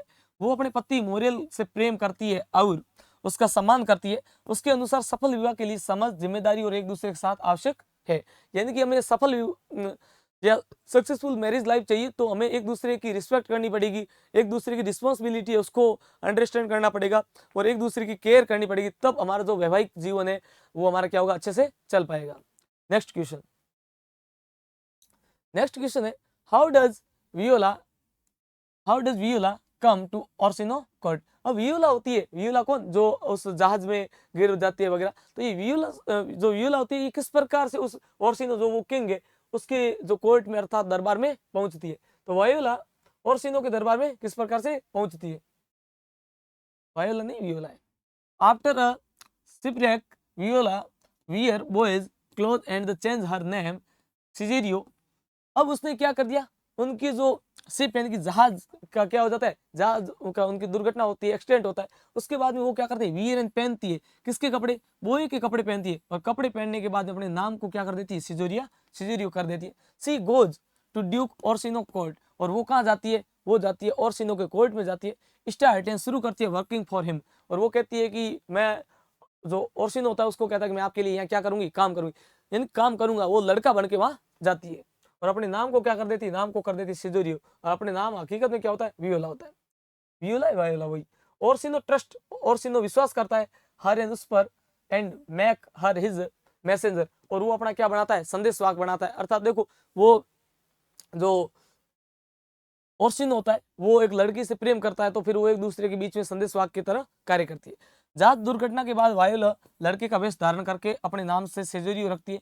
वो ड्यूक ओर्सिनो के दरबार में नौकरी करने लगती है। ओर्सिनो उस पर विश्वास करता है और उससे अपना दूत बना देता है। अर्थात वो दूसरी लड़की होती है उसके पास जाने को बोलता है और कहता है कि उसको बोल कि मैं एक तेरे से प्रेम करता हूँ। जब अपन ने पढ़ना घटनाक्रम अलग बदल जाता है। ये जो वायोला होती है ये किससे प्रेम करना शुरू कर देती है, ओर्सिनो से प्रेम करना शुरू कर देती है, और जो वो लड़की होती है वो वापिस इस जो वियोला से प्रेम करना शुरू कर देती है। इस प्रकार से त्रिकोणीय मुकाबला बढ़ जाता है। घटनाक्रम में आगे ये होता है कि जो वियोला होती है इसका भाई वापस आ जाता है, वियोला के भाई से वो लड़की शादी करती है, और जो ओर्सिनो होता है ओर्सिनो से शादी कौन कर देती है, ओर्सिनो से वायोला शादी कर देती है। आगे, who carries Orsino love message to Olivia. अब देखो हु एंड कौन कैरी एंड ले जाता है, ओर्सिनो एंड ओर्सिनो का message and message Olivia, Olivia तक ओर्सिनो का मैसेज है वो कौन लेके जा रहा है, ओर्सिनो का मैसेज है वो ओलिविया तक कौन लेके जा रहा है। तो देखिए ओर्सिनो का संदेश प्रेम ओलिविया तक कौन पहुंचाता है या कौन लेके जाता है, voila dressed as a Cesario. अब जो वियोला जो लड़की है, क्या है, लड़की, और पर इसने जो वेशभूषा रखी है वो किस प्रकार से रखी है, सिजेरियो लड़के की तरह रखी है। कैरियन ले जाती है ओर्सिनोज लव मैसेज टू ओलिविया। अब वो क्या करती है कि जो सिजेरियो के रूप में ओर्सिनो का मैसेज है वो किस तक लेके जाती है, ओलिविया तक लेके जाती है। Olivia fall in love with Cesario. अब ओलिविया होती है ना वो इस ओर्सिनो से प्रेम नहीं करके किससे करना शुरू कर देती है, सिजेरियो से। अब सिजेरियो तो वास्तविकता में कोई है ही नहीं, वो तो एक लड़की है और लड़की का नाम क्या है, वियोलिया। अब दो लड़की आपस में एक दूसरे से प्रेम नहीं कर सकती। इन स्टेडियम के बजाय ओर्सिनो, वो कहती है कि मैं ओर्सिनो के से प्रेम करने के बजाय मैं प्रेम किससे करना शुरू कर देती हूँ, और जो सिजेरियो उससे प्रेम कर रही हूँ। दिस क्रिएट, ये बनाती है कंफ्यूजन इन द स्टोरी, और ये इससे एक कहानी में एक नया कंफ्यूजन पैदा होता है, क्योंकि जो जिससे प्रेम करना चाहता है वो उससे नहीं कर रहा है, और जो जिससे चाहता है वो उसके खिलाफ है। तो इससे कहानी एक नया रोचक तत्व आता है। तो देखिए वायोला जो सेजोरियो के वेश में होती है ओर्सिनो का प्रेम संदेश ओलिविया तक पहुंचाती है, लेकिन ओलिविया ओर्सिनो के बजाय सेजोरियो से प्रेम करने लगती है। इससे कहानी में भ्रम पैदा होता है। यानी कि देखो ये पहला जो अपना राजा है उसका नाम है ओर्सिनो, ये ओर्सिनो है। दूसरी ये कौन है, ये ओलिविया है, ओलिविया। अब जो ओर्सिनो है ये प्रेम किससे करता है, ओलिविया से करता है, ठीक है। अब ये मान नहीं रही है तो ये ओर्सिनो है किसको भेजता है, ये भेजता है सिजेरियो को। किसको भेजता है, सिजेरियो को। अब सिजेरियो जब किसके पास जाता है तो ये सिजेरियो जाता है ओलिविया के पास, ओलिविया के पास। अब घटनाक्रम ये होता है कि ये ओलिविया होती है ना ये सिजेरियो से प्रेम करना क्या कर देती है, शुरू कर देती है, और जो अपना राजा होता है ओर्सिनो इससे प्रेम करना मना कर देती है। नेक्स्ट नेक्स्ट है what is the main theme of Candida, यानी कि कैंडिडा का मुख्य विषय क्या है, कैंडिडा का मुख्य विषय क्या है, what is main theme of Candida, Candida का मुख्य विषय क्या है। तो देखिए the main theme of Candida is love, Candida का जो मुख्य जो विषय है वो क्या है, प्रेम है। मैरिज व्यवहार, ट्रस्ट विश्वास, एंड रिस्पॉन्सिबिलिटी अर्थात जिम्मेदारी, यानी कि कैंडिडा का जो मुख्य विषय है वो एक दूसरे पर विश्वास करना, एक दूसरे से सच्चा प्रेम करना, और एक दूसरे की जिम्मेदारी तय करना। ऐसा नहीं कि अपन प्रेम कर रहे उसके बाद में सामने वाले व्यक्ति को इंटरेस्टेड नहीं करवा रहे, तो जिससे अपनी जो मैरिज लाइफ है वो सक्सेसफुल नहीं हो पाएगी। It's so that true love is based on care, इससे ये प्रतीत होता है कि जो सच्चा प्रेम होता है वो हमारे केयर यानी कि ख्यालों पर टिका रहता है। रिस्पेक्ट एंड सम्मान पर एंड अंडरस्टैंडिंग और समझ पर, नॉट ए ब्यूटी और मनी। सच्चा प्रेम होता है वो कभी पैसे पर और कभी सुंदरता पर नहीं टिका होता है। सच्चा प्रेम इंसान का होता है वो एक दूसरे को समझ पर आधारित होता है। कैंडिडा का मुख्य विषय प्रेम, विवाह और विश्वास की जिम्मेदारी है। ये नाटक बताता है कि सच्चा प्रेम सुंदरता या धन पर नहीं, सच्चा जो प्रेम होता है वो सुंदरता या धन से नहीं, किससे, सम्मान से, समझ से और सहयोग पर आधारित होता है। सच्चा प्रेम जब आप किसी से कर रहे हो तो उसको आपको अंडरस्टैंड करना पड़ेगा, उसकी रिस्पॉन्सिबिलिटी को देखना पड़ेगा, उसकी केयर करनी पड़ेगी, तो आपका रियल लव है। यदि आप उसकी ब्यूटी देख रहे हो या फिर आप उसकी मनी देख रहे हो तो ये आपका रियल लव नहीं है। Next question, in which time is अंधा युग सेट, यानी कि अंधा युग है वो किस समय लिखा गया था। अब देखिए, इन विच टाइम अंधा युग सेट, अंधा युग की कहानी किस समय की है।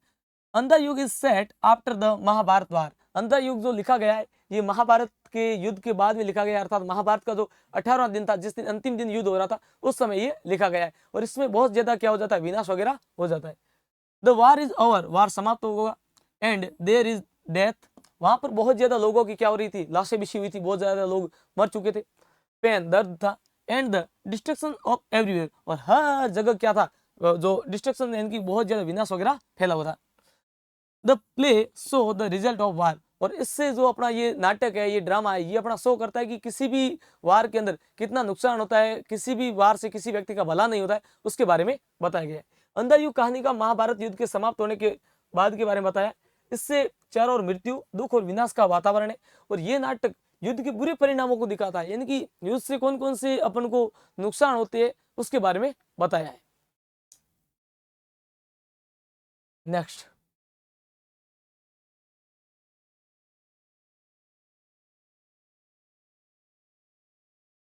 Name of main characters of अंधा युग, यानी कि अंधा युग के जो मुख्य पात्र कौन है उनके नाम आपको लिखने हैं।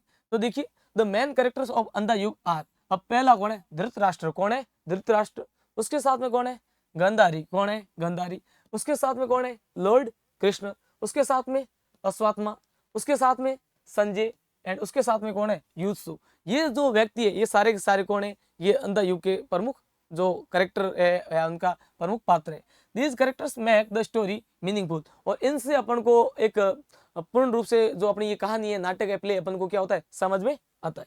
तो देखिए, अंधा युग के मुख्य पात्र कौन है, धृतराष्ट्र, गांधारी, श्री कृष्ण, अश्वत्थामा, संजय और युद्ध, ये मुख्य, ये सभी पात्र नाटक को क्या बनाते हैं, प्रभावशाली बनाते हैं, मीनिंगफुल बनाते हैं, ऐसा बनाते हैं जैसे अपन नाटक को समझने में अपन को क्या होती है, आसानी होती है। Next,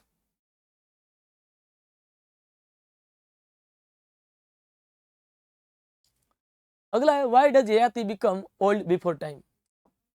why does Yayati become old before time, यानी कि ययाति समय से पहले बुढ़ा क्यों हो जाता था, यानी कि ययाति है वो समय से पहले बुढ़ा क्यों हो जाता है। तो देखो, उसको क्या मिल जाता है, एक कर्ज दिया जाता है, श्राप दिया जाता है। और वो श्राप कौन देते हैं, तो श्राप देते हैं जो देवयानी होती है उसके पापा। तो Yayati become old because says Shukracharya, अब जो साधु होते हैं जिनका नाम क्या है, शुक्राचार्य, कर्ज हिम, अब शुक्राचार्य होते हैं वो उनको क्या देते, श्राप दे देते। The sage become angry, says जो साधु है उनको बहुत ज्यादा गुस्सा आ जाता है। व्हेन एंड जब ही लर्न, वो समझते हैं, सीखते अबाउट ययातिज रिलेशनशिप विद, जो उसकी एक ययाति था उसका जो संबंध था वो किसके साथ था, शर्मिष्ठा के साथ में जो संबंध था, इससे बहुत ज्यादा बुरा किसको लगता है, इससे बहुत ज्यादा बुरा लगता है देवयानी को। और देवयानी जाके किसको कहती है, तो देवयानी अपने जो शुक्राचार्य को कहती है। तो शर्मिष्ठा के साथ में जो ययाति के संबंध थे जिसके कारण बुरा लगा देवयानी को, और देवयानी ने जाके किसको कहा, शुक्राचार्य को, और शुक्राचार्य ने उनको क्या दे दिया, श्राप दे दिया। तो शर्मिष्ठा विदाउट देवयानी परमिशन, यानी कि देवयानी की बिना परमिशन के ययाति ने जो संबंध बनाए थे किसके साथ में, शर्मिष्ठा के साथ में, जिसके कारण शुक्राचार्य ने उनको क्या दे दिया, श्राप दे दिया। तो ययाति समय से पहले बुढ़ा हो जाता है क्योंकि शुक्राचार्य उसको क्या देते हैं, श्राप देते। अब श्राप क्यों देते, जब क्रोधित हो जाते, जब उन्हें देवयानी की इच्छा के बिना ययाति शर्मिष्ठा के साथ में क्या बनाते, संबंध बनाने का पता चलता है। और जो ये लड़की है जिसका नाम क्या है, शर्मिष्ठा, ये कौन थी, तो ये इनके घर के अंदर काम करने वाली दासी थी, सर्वेंट। अगला,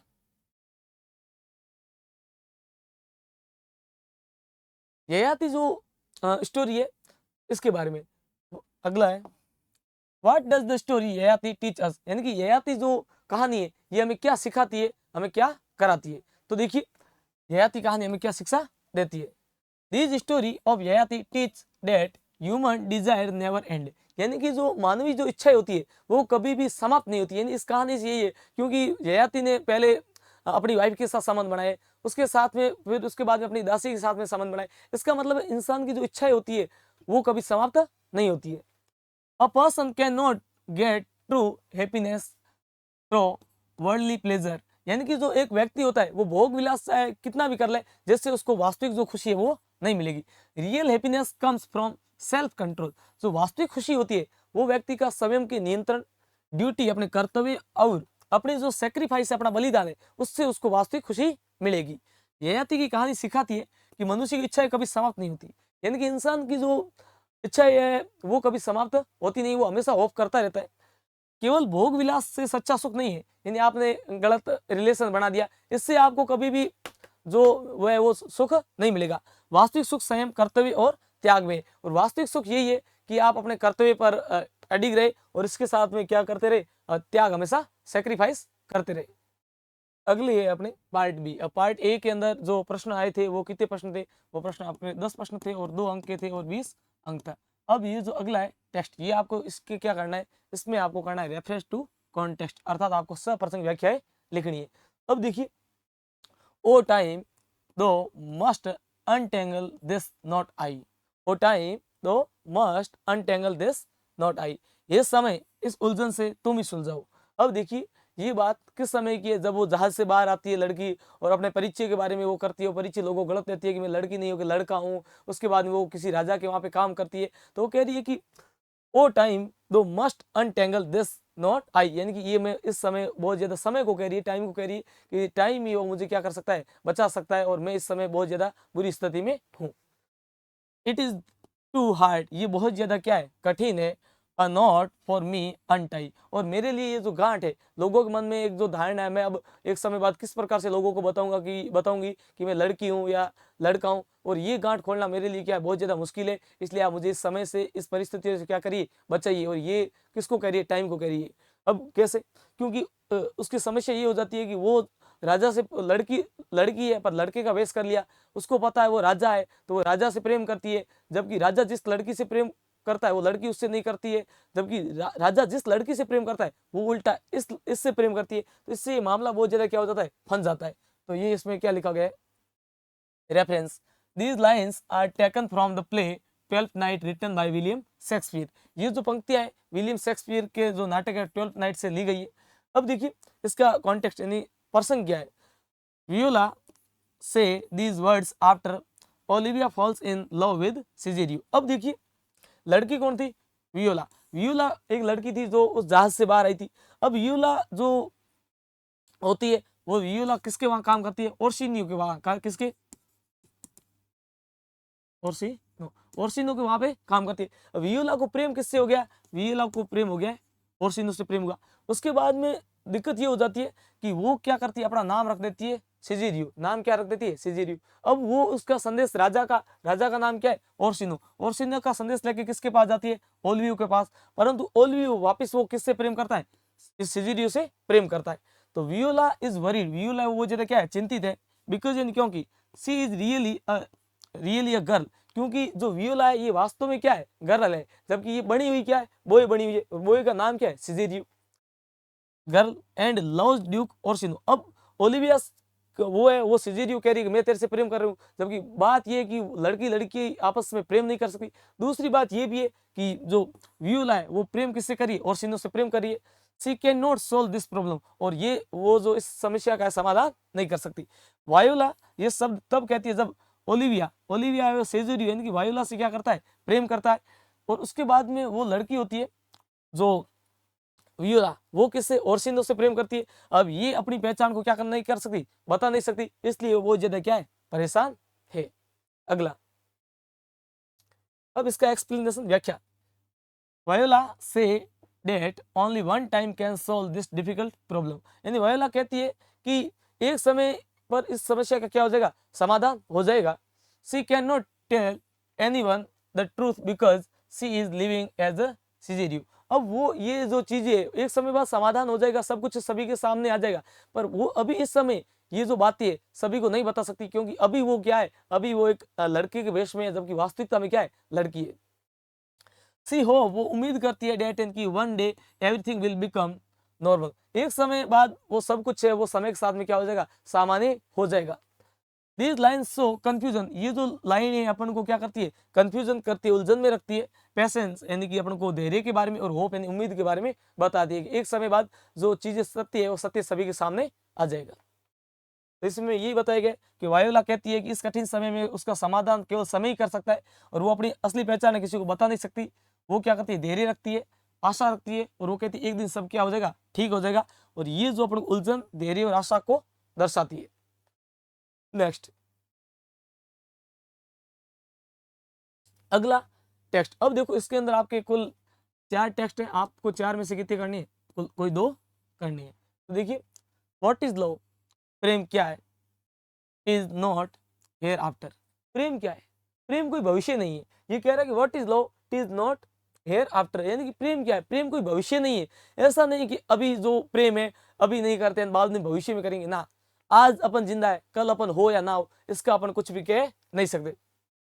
प्रेजेंट मिर्थ हाथ प्रेजेंट लाफ्टर, प्रेजेंट मिर्थ हाथ प्रेजेंट लाफ्टर, यानी कि वर्तमान की जो खुशी है, वर्तमान की खुशी है, वो वर्तमान की हंसी मजाक है, वर्तमान का जो हास्य है वो वर्तमान में मिल सकता है, भविष्य में नहीं मिल सकता। What is to come is still unsure, what is to come यानी कि व्हाट इज क्या है, टू कम एंड आने वाला, इज स्टिल एंड अब तक अनश्योर, यानी कि जो आने वाला भविष्य है वो निश्चित नहीं है। अनश्योर यानी कि भविष्य वो कैसा है, अनिश्चित है, इसके बारे में कुछ भी पहले से हम बात पता नहीं लगा सकते।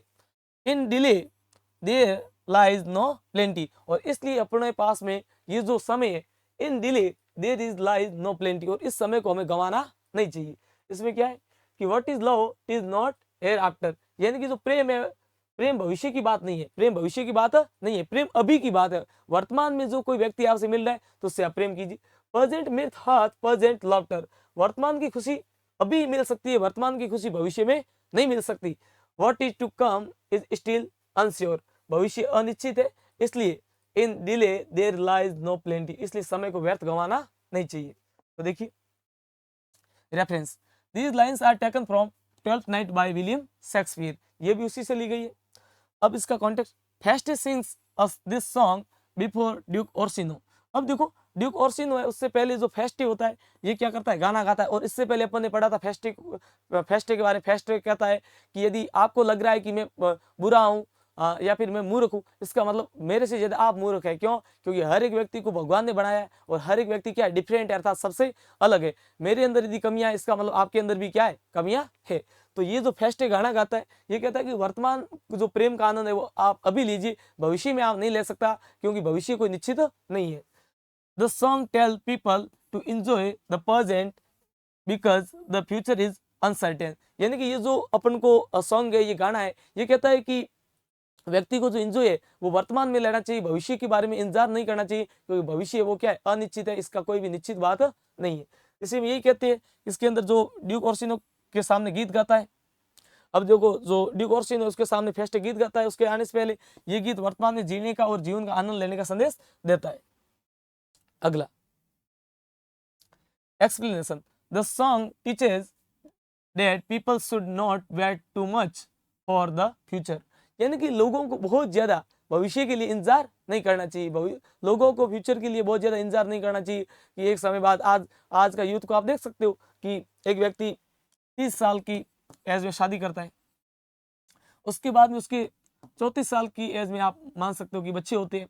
अब वो 34 साल की एज में उसका बच्चा हुआ है, अब आप समझो कि वो गवर्नमेंट नौकरी यदि वो लग गया तो कितने साल में रिटायरमेंट होगा, 60 साल में। अब ये कितने साल बच्चे उसके पास है, 6 और 26 साल, कितने साल, 26। अब लड़का 34 में पैदा हुआ, जब वो लड़का 6 साल का होगा तब स्कूल जाएगा, यानी पहली क्लास में। इसका मतलब जब वो पिता कितने साल का, पिता की नौकरी कितने साल बची है, पिता जब 40 साल का होगा ना तब बेटा फर्स्ट क्लास में पढ़ेगा।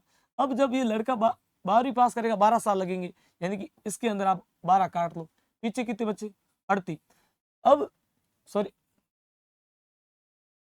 18, यानी कि पिता है वो अपने एक 60 साल की एज तक आएगा तब तक एक जो उसका बेटा है ये ग्रेजुएट होगा। इससे क्या मिलता है, इसके मतलब यही संदेश है कि वो व्यक्ति अपनी लाइफ को एंजॉय नहीं कर पाता है। इससे अपन पुराने समय के लोगों को कंपेयर करते हैं, भाई 13, 14, 15, 17, 18 साल की एज में शादी करते थे, फिर वो अपनी लाइफ को अच्छे तरीके से जीना चाहते थे। अब यदि ये व्यक्ति है, इसकी 60 साल में रिटायरमेंट होगा, उस समय उसका बच्चा ग्रेजुएट करेगा, उसके बाद ये व्यक्ति जब 70 साल का होगा तब इसके बेटी की शादी होगी, तो ये पोतों को ही देख पाएगा।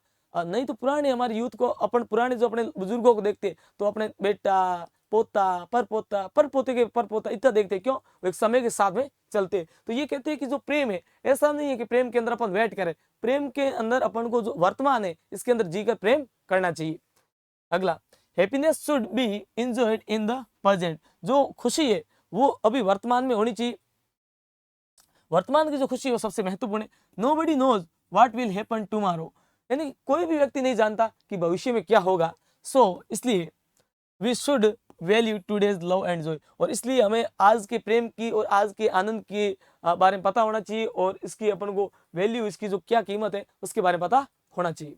तो देखिए, ये गीत सिखाता है कि मनुष्य को भविष्य से अधिक चिंता नहीं करनी चाहिए। वर्तमान का सुख और प्रेम महत्वपूर्ण है।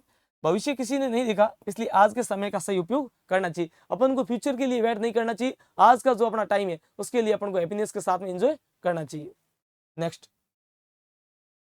अगला है तीसरा, explain with in reference to context. Oh well, अच्छा, if you want original conversation you had better go and talk yourself.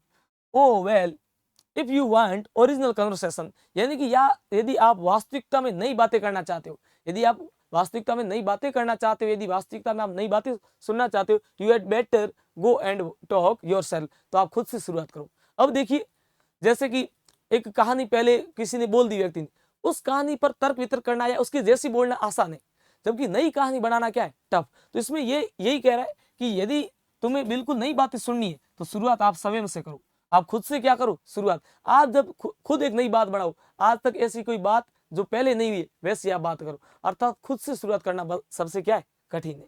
तो देखिए, ये कहा, these lines are taken from the play Candida written by George Bernard Shaw. ये जो किसके द्वारा लिखा गया है, कैंडिडा, जो जॉर्ज बर्नार्ड शो है उनके द्वारा लिखा गया है। These words are spoken during conversation in the play, और ये जो लिखा गया है ये वक्ता के द्वारा एक उसको कन्वर्सेशन करते हैं, बातचीत करते उस समय लिखा गया है, और इसको मजाक के रूप में लिया गया है। The speaker uses humour to show that people often repeat the same idea. अब वो कहते हैं कि लोग क्या करते हैं कि वो मजाक के तौर पर कह रहे हैं कि लोग बार बार है ना, हास्य के तौर पे, कि बार बार एक ही बात को सेम सेम शब्द पर रिपीट करते। ऐसा है कि मैं आपको पढ़ाई के बारे में ज्ञान देके जाऊं, पर दूसरा व्यक्ति है वो पढ़ाई दूसरों को हटके कैसे करना उसके बारे में नहीं बताता है, सेम चीज का सेम बार बार ज्ञान दे रहा है। तो वो कह रहे हैं कि अपन को सेम चीज को बार बार नहीं करना है। यदि आप चाहते हो कि कोई चीजों में बदलाव हो तो सबसे पहले शुरुआत कहां से करनी है, शुरुआत आप खुद से करनी चाहिए। Next, explanation. The speaker says that the conversation is completely new, यानी कि यदि आप बातें बहुत कम होती है, यानी कि वो कहता है, वक्ता कहता है कि दुनिया में पूरी तरह नई बातें होती है, वो ज्यादा क्या होती है, कम। In the speaker say that no conversation is completely new, यानी कि हम जो बातें करते हैं वो सारी की सारी नई बातें नहीं होती, बहुत सारी बातें होती पुरानी। हम पुरानी ढंग की जो बातें हैं उन पर नई नई टिप्पणी कर सकते, पर हम अपने खुद से कोई भी बात नई नहीं करते। और यदि आप नई बातें करना चाहते हो तो सबसे पहले शुरुआत आप स्वयं से कीजिए।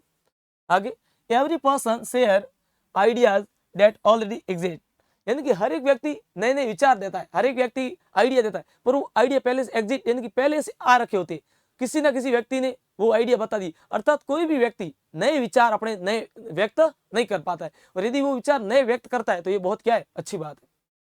The lines humorous and the makes the audience smile, और ये जो बात है, ये जो एक लोगों में क्या हास्य, यानी कि ह्यूमरस यानी कि हास्य, और लोगों के अंदर एक क्या ऑडियंस के अंदर एक स्माइल यानी खुशी आती है कि हाँ हमारे में कोई ना कोई हमें बदलाव करना चाहिए। और ये जो कैंडिडा नाटक में क्यों आया, क्योंकि कैंडिडा का हस्बैंड है वो क्या है कि एक प्रीस्ट है, पुजारी है, और जब वो वहाँ मंदिर में जाता है तो वहाँ पर जो वो वहां जाने के बाद में लोगों को क्या करता है, मोटिवेट वगैरह करता है, लोगों को अच्छे भाषण देता है, तो इस समय उसने ये बातें बोली गई है। अगला, explain with the reference to context. An honest man feel that he must pay heaven for every hour. An honest man feel, of happiness with a good spell of hard unselfish work to make other happy. An honest man feel, यानी एक ईमानदार व्यक्ति महसूस करता है, एक ईमानदार व्यक्ति महसूस करता है, he must pay heaven for every hour, यानी कि हर एक व्यक्ति के लिए उसको क्या करना चाहिए, हर एक व्यक्ति के लिए स्वर्ग बरसाना चाहिए, अर्थात हर एक व्यक्ति का उसको क्या करना चाहिए, भला करना चाहिए। और of happiness with good spell of heart, और उसको बहुत ही ज्यादा क्या करनी चाहिए, लोगों के साथ में निस्वार्थ भाव से अच्छी तरीके से रहना चाहिए।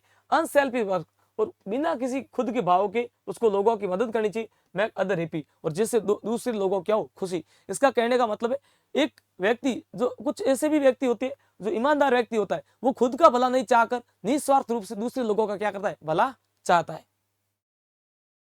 देखो अब इसके अंदर ये लाइन क्यों आई है, ये उसका जो हस्बैंड है वो क्या करता है, हस्बैंड उसका जो पुजारी है, तो या ये वो तो या तो प्रवचन दे रहा है वहां पर, या फिर अपन पता है कि यूजीन है वो उस कैंडिडा से प्रेम करता था, और कैंडिडा का हस्बैंड है वो कौन है, वो मोरेल है, वो भी एक दूसरे से आपस में प्रेम कर रहे हैं। तो बात ये है कि वो जो यूजीन होता है वो कैंडिडा की बात से सहमत होकर कैंडिडा को छोड़कर चला जाता है, और मोरेल को कैंडिडा सौंप देता है।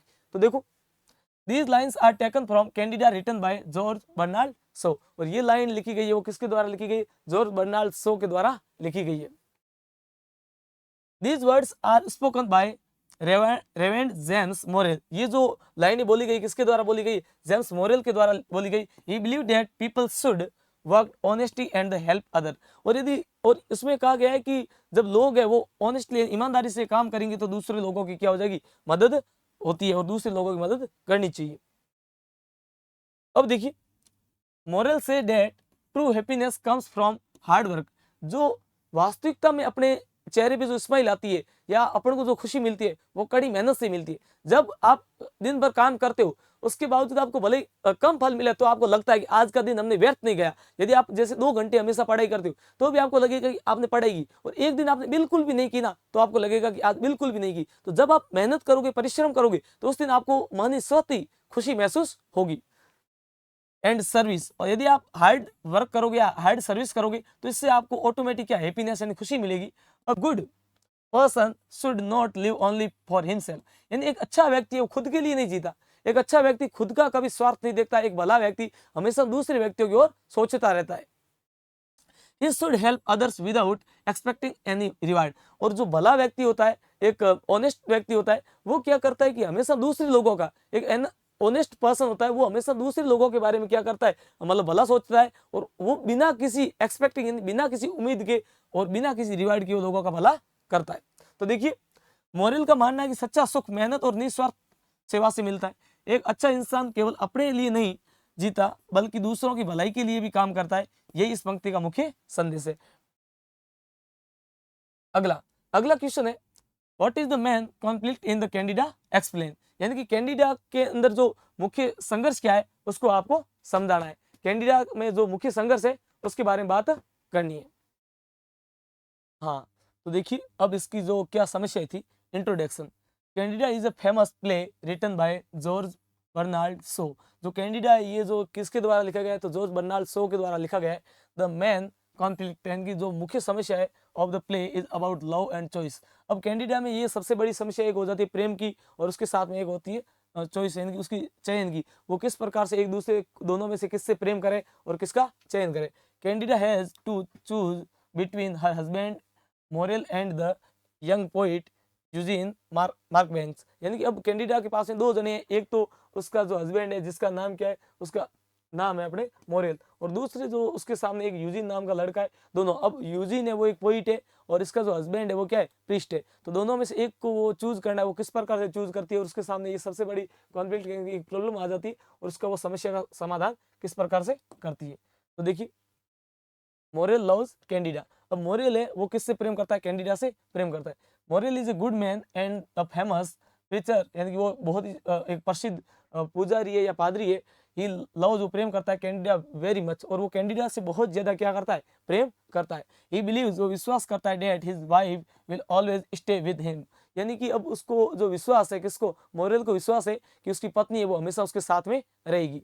Next, he trusts her and respect हर। अब वो उसको उसके ऊपर बहुत ज्यादा विश्वास है, किसको, मोरेल को। मोरेल को किस पर विश्वास है, कैंडिडा पर विश्वास है, और वो उसकी हर एक बात का क्या करती है, सम्मान वगैरह करती है। तो मोरेल का कैंडिडा से प्रेम, मोरेल एक अच्छे इंसान और प्रसिद्ध पादरी है, वे कैंडिडा से बहुत प्रेम करते हैं। उन्हें विश्वास है कि उनकी पत्नी हमेशा उसके साथ में रहेगी और वो हमेशा उन पर क्या करते, उनका सम्मान करते। अगला है यूजिन लव्स कैंडिडा। अब देखो मोरेल है वो कैंडिडा से प्रेम करता है, दूसरा यूजिन प्रेम करता है। Eugene Marchbanks is a young poet. अब जो यूजिन है वो क्या है, एक कवि है। ही ऑल्सो लव्स कैंडिडा, वो भी कैंडिडा से क्या करते हैं, बहुत ज्यादा प्रेम करते। ही थिंक्स, वो विचार करता है, कौन, Eugene, that only he can understand her heart. और वो जो उससे जो प्रेम करता है वो अपने अच्छे हृदय तक की हृदय से प्रेम करता है, वही समझ सकता है और कोई नहीं। ही आस्क, वो पूछता है कैंडिडा से to leave Morell and come with him. और वो कहता है कि आप क्या करो, कैंडिडा को कहता है कि आप मोरेल को छोड़ दो और मेरे साथ में आ जाओ। ये कौन बात, अब आपने अपन ने जब पार्ट की समरी पढ़ ली तो मेनली जो चीजें अपने सामने ऑटोमेटिकली आ गई कि उसके अंदर कहा क्या जा रहा है। अगला अगला है कि कैंडिडा हैज टू चूज। अब कैंडिडा के पास सामने कितने ऑप्शन है, दो है, दो में से उसको कितनों का चयन करना है, एक का करना है। Candida listens to both men, यानी कि कैंडिडा वो दोनों व्यक्तियों को क्या करती है, दोनों पुरुषों को सुनती है। सी अंडरस्टैंड्स, वो समझती है देयर फीलिंग्स। अब कैंडिडा है वो दोनों की भावनाएं होती है, उनको क्या करती है, अंडरस्टैंड करती है, दोनों की भावनाओं को समझती है। She know that Morell needs her more than Eugene. अब कैंडिडा को पता है कि मेरा हस्बैंड है वो बाहर से भले ही स्ट्रांग है, बाकी अंदर से बहुत ज्यादा क्या है, वीक। तो वो विचार करती है कि मुझे यूजिन से ज्यादा मैं किसको चाहिए, मैं मोरल को चाहिए, अर्थात मुझे मेरी जो मोरल को बहुत ज्यादा जरूरत है। सो इसलिए सी एन वो मैकन बनाती है हर यानी उसका ओवन एन खुद का डिसीजन, निर्णय। इसलिए वो स्वयं का क्या बनाती है, एक निर्णय लेती है, अर्थात खुद का निर्णय लेती है। कैंडिडा क्या निर्णय लेती है, कैंडिडा दोनों की बातें सुनती है, दोनों की भावनाओं को समझती है और उससे लगता है कि मोरल को उसकी क्या है, अधिक आवश्यकता है, और वो स्वयं का निर्णय लेती है। अगला कॉन्फ्लिक्ट एंड्स, और समस्या का समाधान। Candida chooses moral. अब कैंडिडा वो किसको, मोरल का चयन करती है। यूजिन एक्सेप्ट एंड स्वीकार करता है उसके डिसीजन निर्णय को। अब जो यूजिन होता है वो कैंडिडा का जो निर्णय होता है उसको क्या करता है, सहर्ष स्वीकार करता है। ही लिव्स, वो लिव एंड छोड़ता है द हाउस एंड घर विद एंड साथ में रिस्पेक्ट एंड सम्मान के साथ। वो उसका जो घर होता है वो सम्मान पूर्वक छोड़ता है, बिना कोई लड़ाई के, बिना कोई झगड़े के, आरामदायक तरीके से उसका घर क्या कर देता है, छोड़ देता है। The conflict ends in peace, जो समस्या होती है वो खुशीपूर्वक अर्थात शांतिपूर्वक क्या हो जाती है, समाप्त हो जाती है। यूजिन वहां से सम्मानपूर्वक चला जाता है और वो कहता है कि शांतिपूर्वक चला जाता है और वो कहता है कि भाई यदि वो उससे प्रेम करे तो हम इसके अंदर बाधा नहीं डालेंगे। जबकि पहले उसने बाधा डाली तो उसने कहा था कि इसमें क्या है, तो इसके यहाँ काम करने के लिए थोड़ी बनी हुई है, मेरे साथ चल, ऐसा कर वैसा कर। अगला conclusion. The man the man conflict, यानी कि जो मुख्य इसका जो समस्या है इन कैंडिडा में इज नॉट एंड नहीं है अबाउट एंड बारे में, एंगर एंड गुस्से के बारे में, और फाइटिंग एंड लड़ाई के बारे में। इसके अंदर जो मुख्य समस्या है वो कोई गुस्सा और लड़ाई की समस्या नहीं है। इट इज, ये है अबाउट एंड बारे में ट्रू लव, और ये जो समस्या है ये किसके बारे में, सच्चे प्रेम के बारे में, ट्रस्ट एंड विश्वास के बारे में, एंड रिस्पॉन्सिबिलिटी यानी कि जिम्मेदारी के बारे में।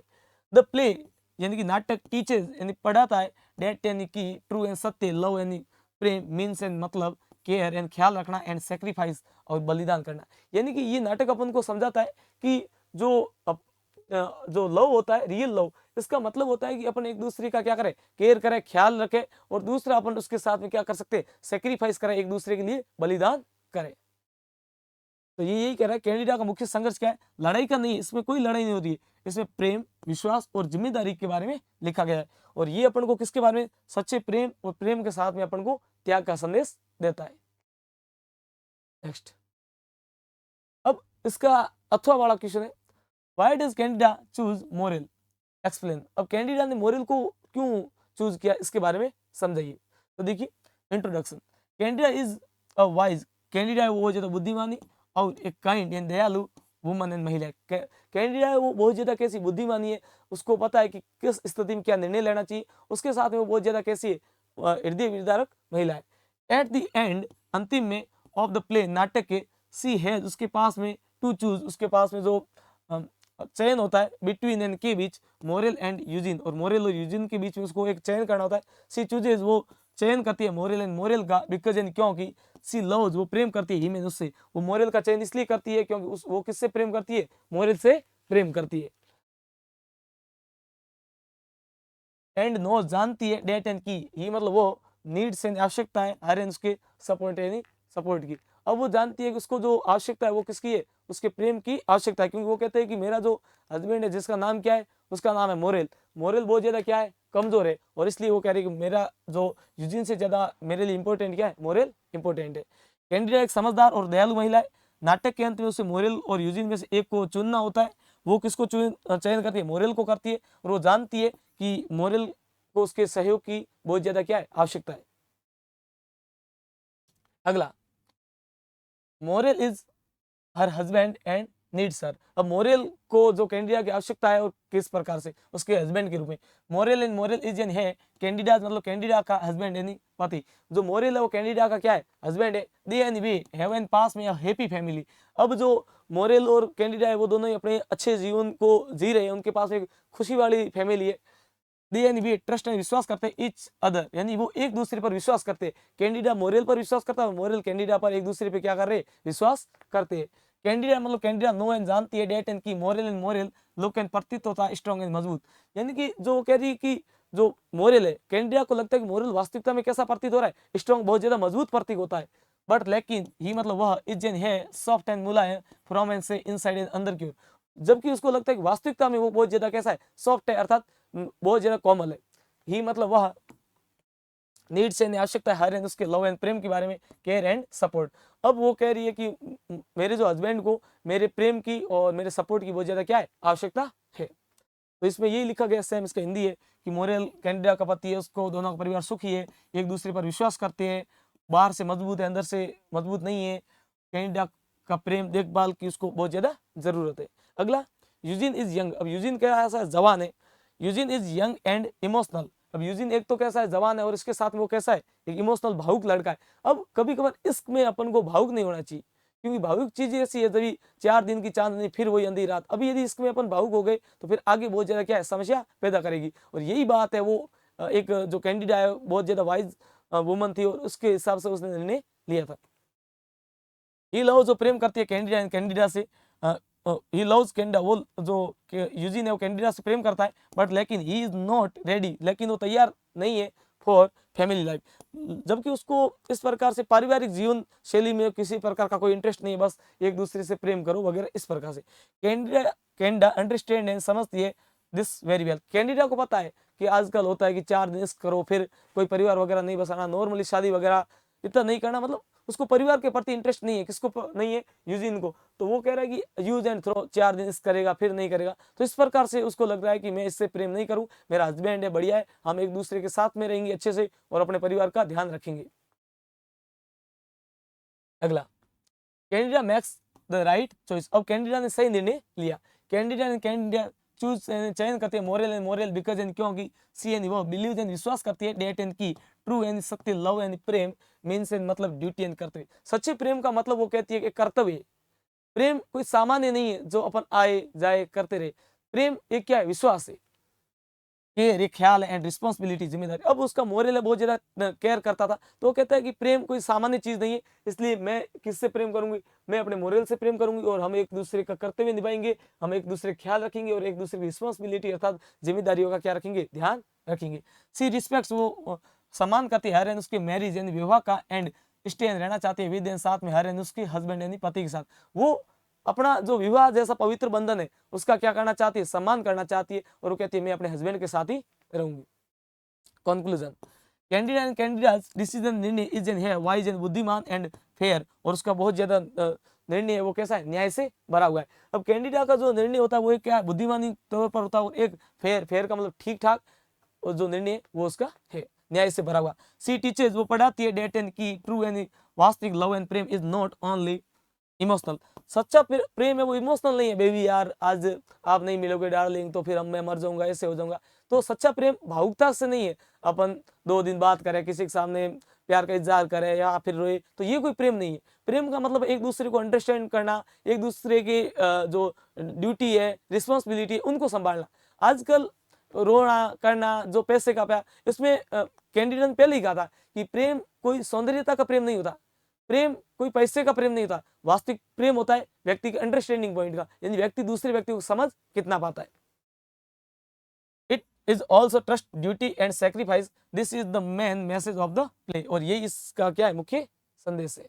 अगला, चौथा क्वेश्चन है explain Andha Yug as a modern from the Mahabharata. अब देखिए अंधा युग है, इसको किस प्रकार से वर्तमान तरीके में आधुनिक रूप में किस प्रकार से इसको प्रस्तुत किया गया, उसकी व्याख्या करना। अब देखिए अंधा युग आज के समय में प्रस्तुत करने की जरूरत कहाँ है, बिल्कुल जरूरत है, क्योंकि फर्स्ट वार हो गया, सेकंड वार हो गया, अब थर्ड वार होने की स्थिति में, इसलिए ये इस प्रकार से प्रस्तुत किया गया कि जैसे यदि आज से हजारों लाखों साल पहले भी युद्ध का मतलब विनाश होता था, तो आने वाले समय और ज्यादा विनाश होगा। इसलिए यहाँ पर लेखक ने इसलिए अंधा युग को आज के समय में प्रस्तुत किया है कि यदि व्यक्ति सही तरीके से नहीं चला तो उसका विनाश होना क्या है, तय है। तो देखिए इंट्रोडक्शन। अंधा युग है अ फेमस एंड प्रसिद्ध हिंदी यानी हिंदी का प्ले एंड नाटक रिटन एंड लिखा गया बाय यानी के द्वारा धर्मवीर भारती धर्मवीर भारती के द्वारा। ये जो अंधा युग जो नाटक है ये धर्मवीर भारती जी के द्वारा लिखा गया। द स्टोरी यानी कहानी इज यानी है बेस्ट यानी के आधार पर ऑन द लास्ट डे यानी अंतिम दिन ऑफ द महाभारत वार, यानी कि ये जो कहानी है महाभारत का जो अंतिम दिन होता है उसके ऊपर आधारित है। द राइटर यानी लेखक गिव एंड देता है N old story a new meaning. ये जो पुरानी कहानी है इसको नए तरीके से वो क्या करता है, एक्सप्लेन करता है, नया तरीके से बताता है। इसो वो बताता है द पेन एंड दर्द। अब वो वार के कारण कौन कौन सा पेन होता है उसके बारे में, लॉस नुकसान के बारे में, और सैडनेस उदासी के बारे में जो बताता है कॉज्ड बाय वॉर, यानी कि कोई भी वार करेंगे उससे अपन को कौन कौन से जो नुकसान होंगे इसके बारे में अपन को बताया गया है। Next the story starts after the war. अब जो युद्ध के बाद में कहानी किस प्रकार से शुरू होती है। The play begins after the Mahabharata war. ये जो नाटक है महाभारत का जो युद्ध होता है समाप्त, उसके बाद में ये जो नाटक लिखा गया है और उसकी पूरी एक अच्छी तरीके से व्याख्या की गई है। द कौरव आर डिफेक्टेड, और कौरव थे वो क्या हो चुके थे, हार चुके थे, किसमें, महाभारत में। मैनी ग्रेट वॉरियर्स यानी बहुत बड़े बड़े जो लोग थे आर डेड, और बहुत बड़े बड़े योद्धा थे वो क्या हो चुके थे, डेड हो चुके थे, अर्थात मर चुके थे। एवरीवेयर देयर इज पेन, हर जगह क्या था, पेन था, दर्द था, फियर डर था, एंड साइलेंस खामोशी थी। जब महाभारत का युद्ध हुआ था 18वां दिन अंतिम दिन था, उस समय हर जगह एक डर था, एक उनके अंदर दर्द था और एक खामोशी थी, क्योंकि महान जो वॉरियर्स यानी बहुत बड़े बड़े योद्धा थे उनकी भी डेथ होगी, तो उनको लगा कि ये जो समय है बहुत ज्यादा कैसा है, व्याकुल करने वाला है। The play give a new message, और ये जो नाटक है अपन को एक या ड्रामा है वो अपन को नया संदेश क्या देता है। The writer does not tell only the old story, यहाँ पर लेखक की सिर्फ पुरानी कहानी बताने का या पुरानी कहानी लिखने का कोई आशय या तात्पर्य नहीं है। ये गिव जो देता है अ न्यू, एक नया मैसेज एंड संदेश फॉर मॉडर्न पीपल, और वो एक जो मॉडर्न आज के जो लोग हैं इनको एक नया संदेश देने का कार्य करता है। ही से वो कहते हैं डेट एंड की वार ब्रिंग्स ओनली डिस्ट्रक्शंस, यानी कि जो वार होता है वो डिस्ट्रक्शन यानी कि जो अपने विनाश की ओर लेके जाता है। Hatred and revenge never bring peace, और जो हेटर्ड एंड रिवेंज यानी कि विनाश होता है वो कभी भी शांति नहीं बना सकता, यानी कि युद्ध होता है वो हमें सिर्फ और सिर्फ विनाश की ओर लेके जाता है, और युद्ध से कभी किसी का भला होने वाला नहीं है। अगला इंपोर्टेंट कैरेक्टर्स। अब इसके अंदर कैरेक्टर्स कौन कौन से अपन ने पहले ही पढ़ लिया था।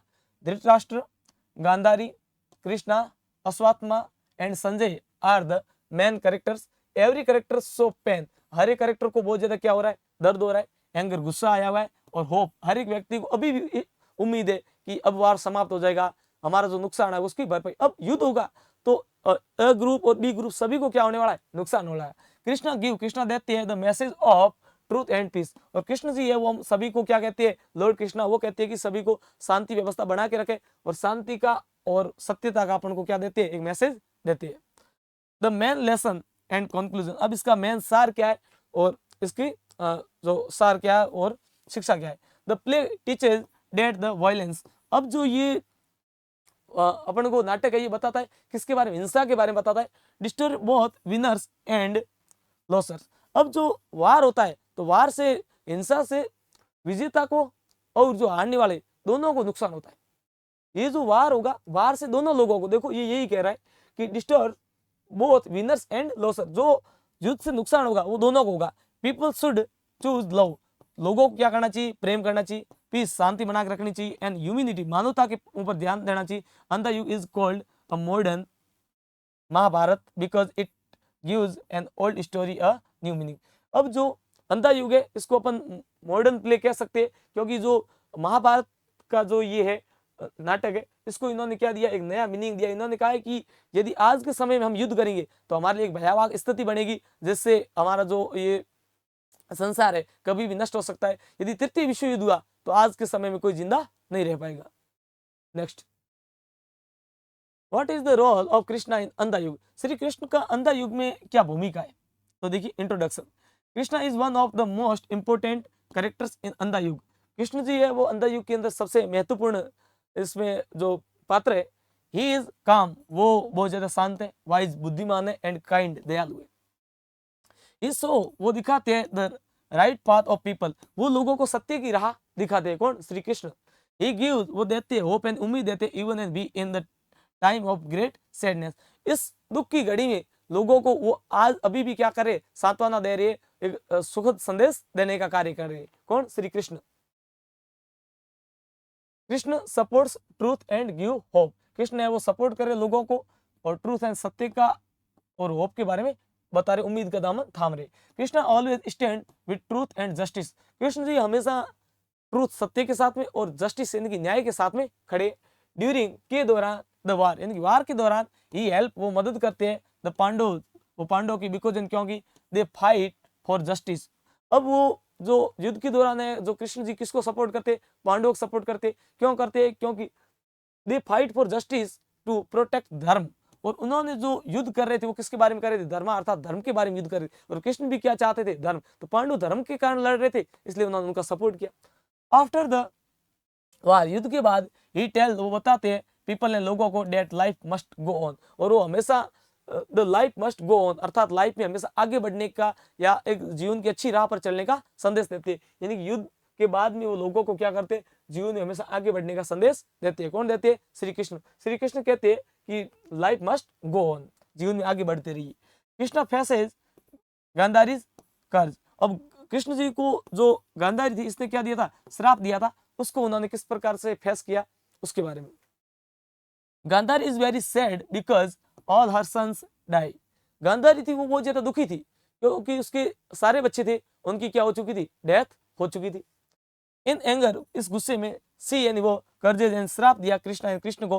कृष्णा एक्सेप्ट, कृष्ण जी ने स्वीकार किया द कर्ज एंड श्राप कामली एंड शांतिपूर्वक, विदाउट एंड, बिना किसी बिकमिंग एंग्री।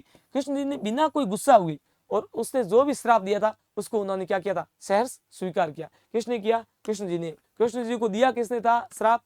गांधारी ने श्राप दिया था।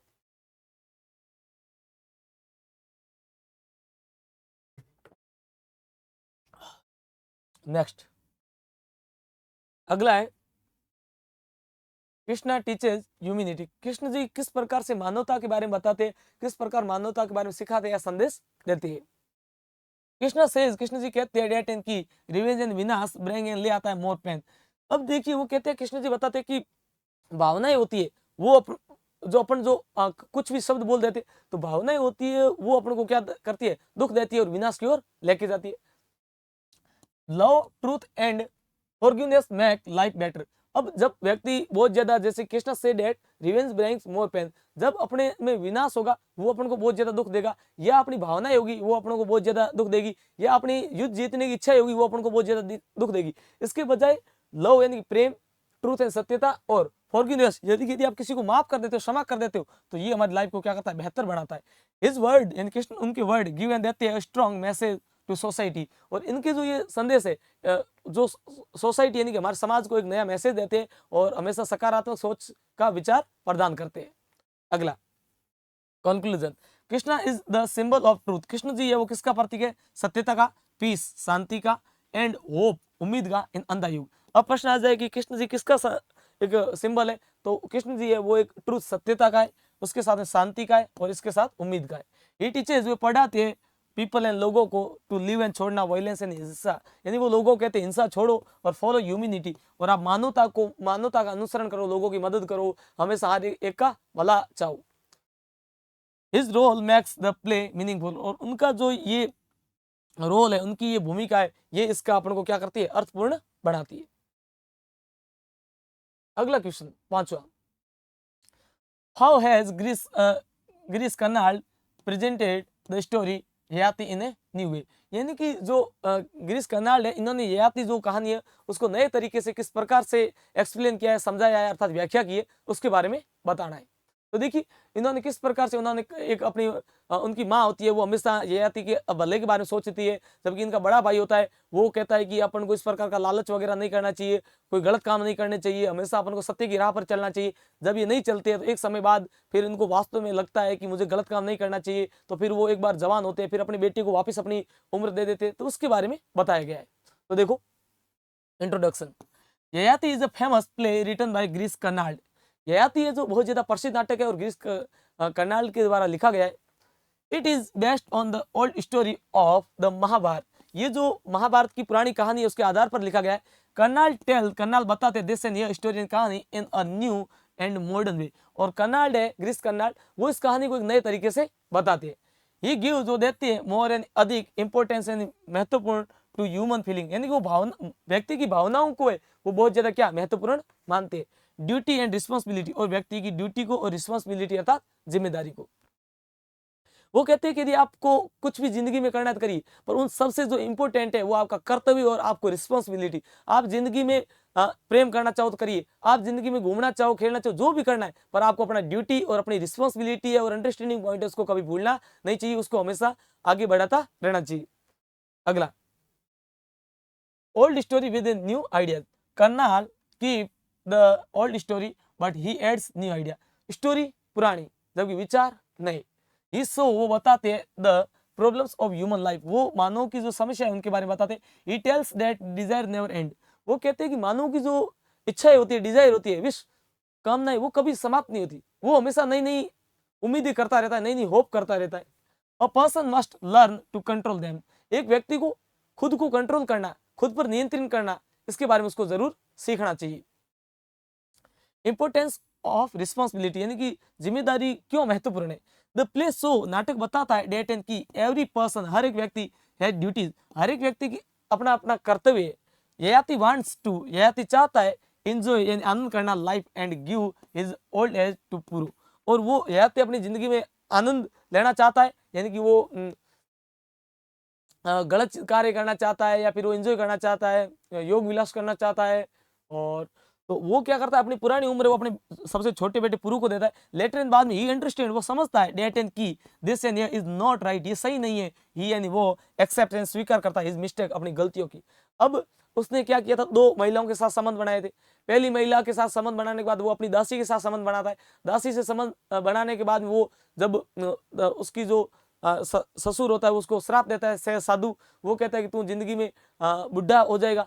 फिर वो अपने बेटे से अपनी जवानी लेता है, फिर वो समझ जाता है कि यार एक समय बाद हमें क्या करना है, मरना ही है, तो अपने बेटे को वापस जवानी दे देता है और एक गलत राह से वो चलना छोड़ देता है और वो एक मतलब अच्छा कार्य करना शुरू करता है।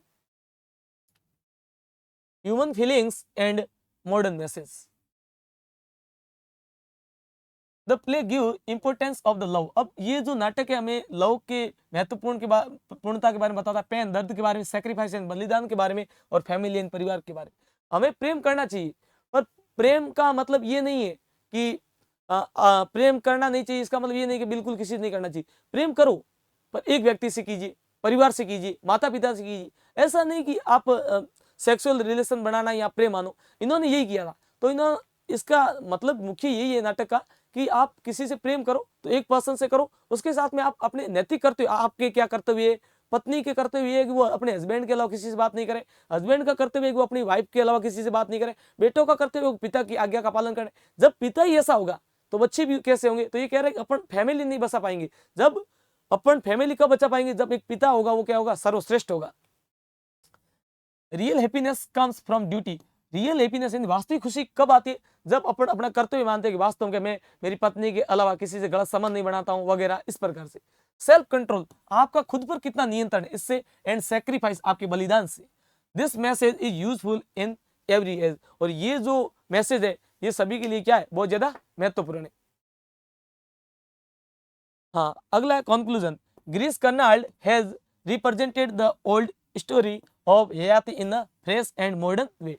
अब जो गिरीश कर्नाड है, इन्होंने जो पुरानी जो स्टोरी थी इसको एक मॉडर्न वे में इन्होंने किस प्रकार से प्रस्तुत किया है। देखिए, he gives a strong message, वो एक बहुत ही ज्यादा मजबूत और कड़ा संदेश देती है। क्या संदेश है? अबाउट लाइफ, किसके बारे में? जिंदगी के बारे में। ड्यूटी एंड ह्यूमन वैल्यूज, यानी कि एक अपना जो ड्यूटी नैतिक कर्तव्य और ह्यूमन वैल्यू मानवीय जो वैल्यूज है उसके बारे में। That is why the play is still popular, और इसी कारण ये नाटक है वो बहुत ज्यादा क्या है? महत्वपूर्ण है। नाटक महत्वपूर्ण होने का रीजन क्या है? क्योंकि इसके अंदर ये चीजें बताई गई कि हमें कभी भी जिंदगी में गलत नहीं करना चाहिए, हमेशा सत्य के ऊपर चलना चाहिए और हमें ज्यादा लोगों से बिल्कुल भी गलत संबंध नहीं बनाना चाहिए। यदि हस्बैंड है तो अपनी एक वाइफ के साथ संबंध बनाए, वाइफ है तो हस्बैंड के साथ। जब अपन गलत संबंध बनाएंगे तो अपना जो फैमिली है, फैमिली की कोई भी अपनी रिस्पॉन्सिबिलिटी नहीं रहेगी। हमेशा अपन को अपना ड्यूटी, सेल्फ कंट्रोल और सेक्रीफाइस ये रखना बहुत ज्यादा जरूरी है। जब व्यक्ति सेक्रीफाइस करेगा तो ही वो आगे बढ़ पाएगा, अर्थात वो सेक्रीफाइस नहीं करेगा तो एक समय बाद उसका जो अस्तित्व है वो क्या हो जाएगा? नष्ट हो जाएगा। नेक्स्ट अगला है अब उसका B, explain the relationship of Yayati with his mother and Yati. अब यति कौन है? यति इसका सबसे बड़ा भाई है और मदर इसकी, इनकी माँ का और इसके जो भाई के साथ में किस प्रकार का संबंध था, किसका? ययाति का। तो इसके बारे में बताना है। तो देखिएगा introduction, the play Yayati so many family relationship. अब जो ययाति जो नाटक है ये अपन को मैनी फैमिली के संबंध, फैमिली का जो परिवार का संबंध किस प्रकार से होता है उसके बारे में बताता है। Yayati relationship with his mother and his brother Yati is important, यानी कि ययाति के जो संबंध है अपनी माँ के साथ में अपने भाई के साथ में जो संबंध है वो बहुत ज्यादा क्या है? महत्वपूर्ण और बहुत ज्यादा अच्छे संबंध है। These relationship help us understand Yayati's nature and thoughts, और यही जो उनके जो संबंध है इससे अपन को समझने में मदद होती है कि किस प्रकार से उनकी जो नेचर, उनका स्वभाव किस प्रकार से था, उनकी प्रकृति किस प्रकार से थी। जब व्यक्ति के माता पिता के साथ, भाई के साथ अच्छे संबंध होंगे तब अपन उसका क्या समझ पाएंगे? उसके नेचर के बारे में और उसके थॉट यानी उसके विचार क्या है उसके बारे में सोच पाएंगे। देखिए अगला, Yayati and his mother. Yayati respects his mother, she always wants him to become a good and responsible king, यानी कि ययाति की माँ ये चाहती थी कि वो मेरा बेटा बहुत ही अच्छा व्यक्ति बने और रिस्पॉन्सिबल यानी कि जिम्मेदार राजा बने। ऐसा नहीं कि राजा खुद ऐसे गलत काम करेगा तो फिर प्रजा के क्या हाल होंगे। तो वो कह रही माँ ये चाहती है कि मेरा बेटा वो कैसा बने? एक जिम्मेदार व्यक्ति बने। सी गिव, वो देती है हिमें उसको love and Prem and guidance, उसकी माँ उसको एक प्रेम देती है और उसको क्या करती है? उचित गाइडेंस देती है। हर एडवाइस, उसकी सलाह हेल्प हिम इन लाइफ, और जो माँ की जो सलाह होती है वो माँ की जो सलाह होती है सॉरी वो उसकी बहुत ज्यादा क्या करती है? मदद करती है। किसकी? ययाति की। ययाति एंड यति, यति उसका कौन है? Brother. Yati is Yayati's elder brother, Yayati है उसका जो बड़ा भाई, उसका नाम क्या है? यति। ही लिव्स, जो रहता है, he lives the royal life and chooses a simple life, यानी कि जो ये है ना एक समय जो अभी ययाति है वो तो रॉयल लाइफ जी रहा है, उसका भाई कैसे life? Simple life. He lives the royal life and choose a simple life, उसने जो ये सारी चीजें छोड़ दी। Yayati does not follow his brother path. अब भाई पहले क्या करता था? अच्छी जिंदगी जीता था, अब उसने छोड़ दिया, अब वो सिंपल जिंदगी जी रहा है। परंतु ययाति क्या कर रहा था? अब इसके अंदर ययाति रॉयल जिंदगी जी रहा है और उसका भाई कैसी जिंदगी जी रहा है? सिंपल। पहले भाई भी रॉयल जिंदगी जीता था और ययाति भी रॉयल जिंदगी जीता था। अब ययाति का भाई ययाति का भाई सिंपल जिंदगी जी रहा है और ययाति कैसी? रॉयल जिंदगी जी रहा है। Yayati does not follow his brother path, यानी कि ययाति है वो अपने भाई का रास्ता है उसको बिल्कुल भी फॉलो नहीं कर रहा है। He wants to enjoy worldly pleasure, और वो इसी प्रकार से जो अब इस संसार में इस प्रकार जो सांसारिक चीजों का आनंद लेना चाहता है। डिफरेंट बिटवीन देम, अब उनके अंदर अंतर। यति बिलीव्स इन सेल्फ कंट्रोल, यति, अब देखो यति पहले क्या करता था? यति पहले रॉयल रहता था,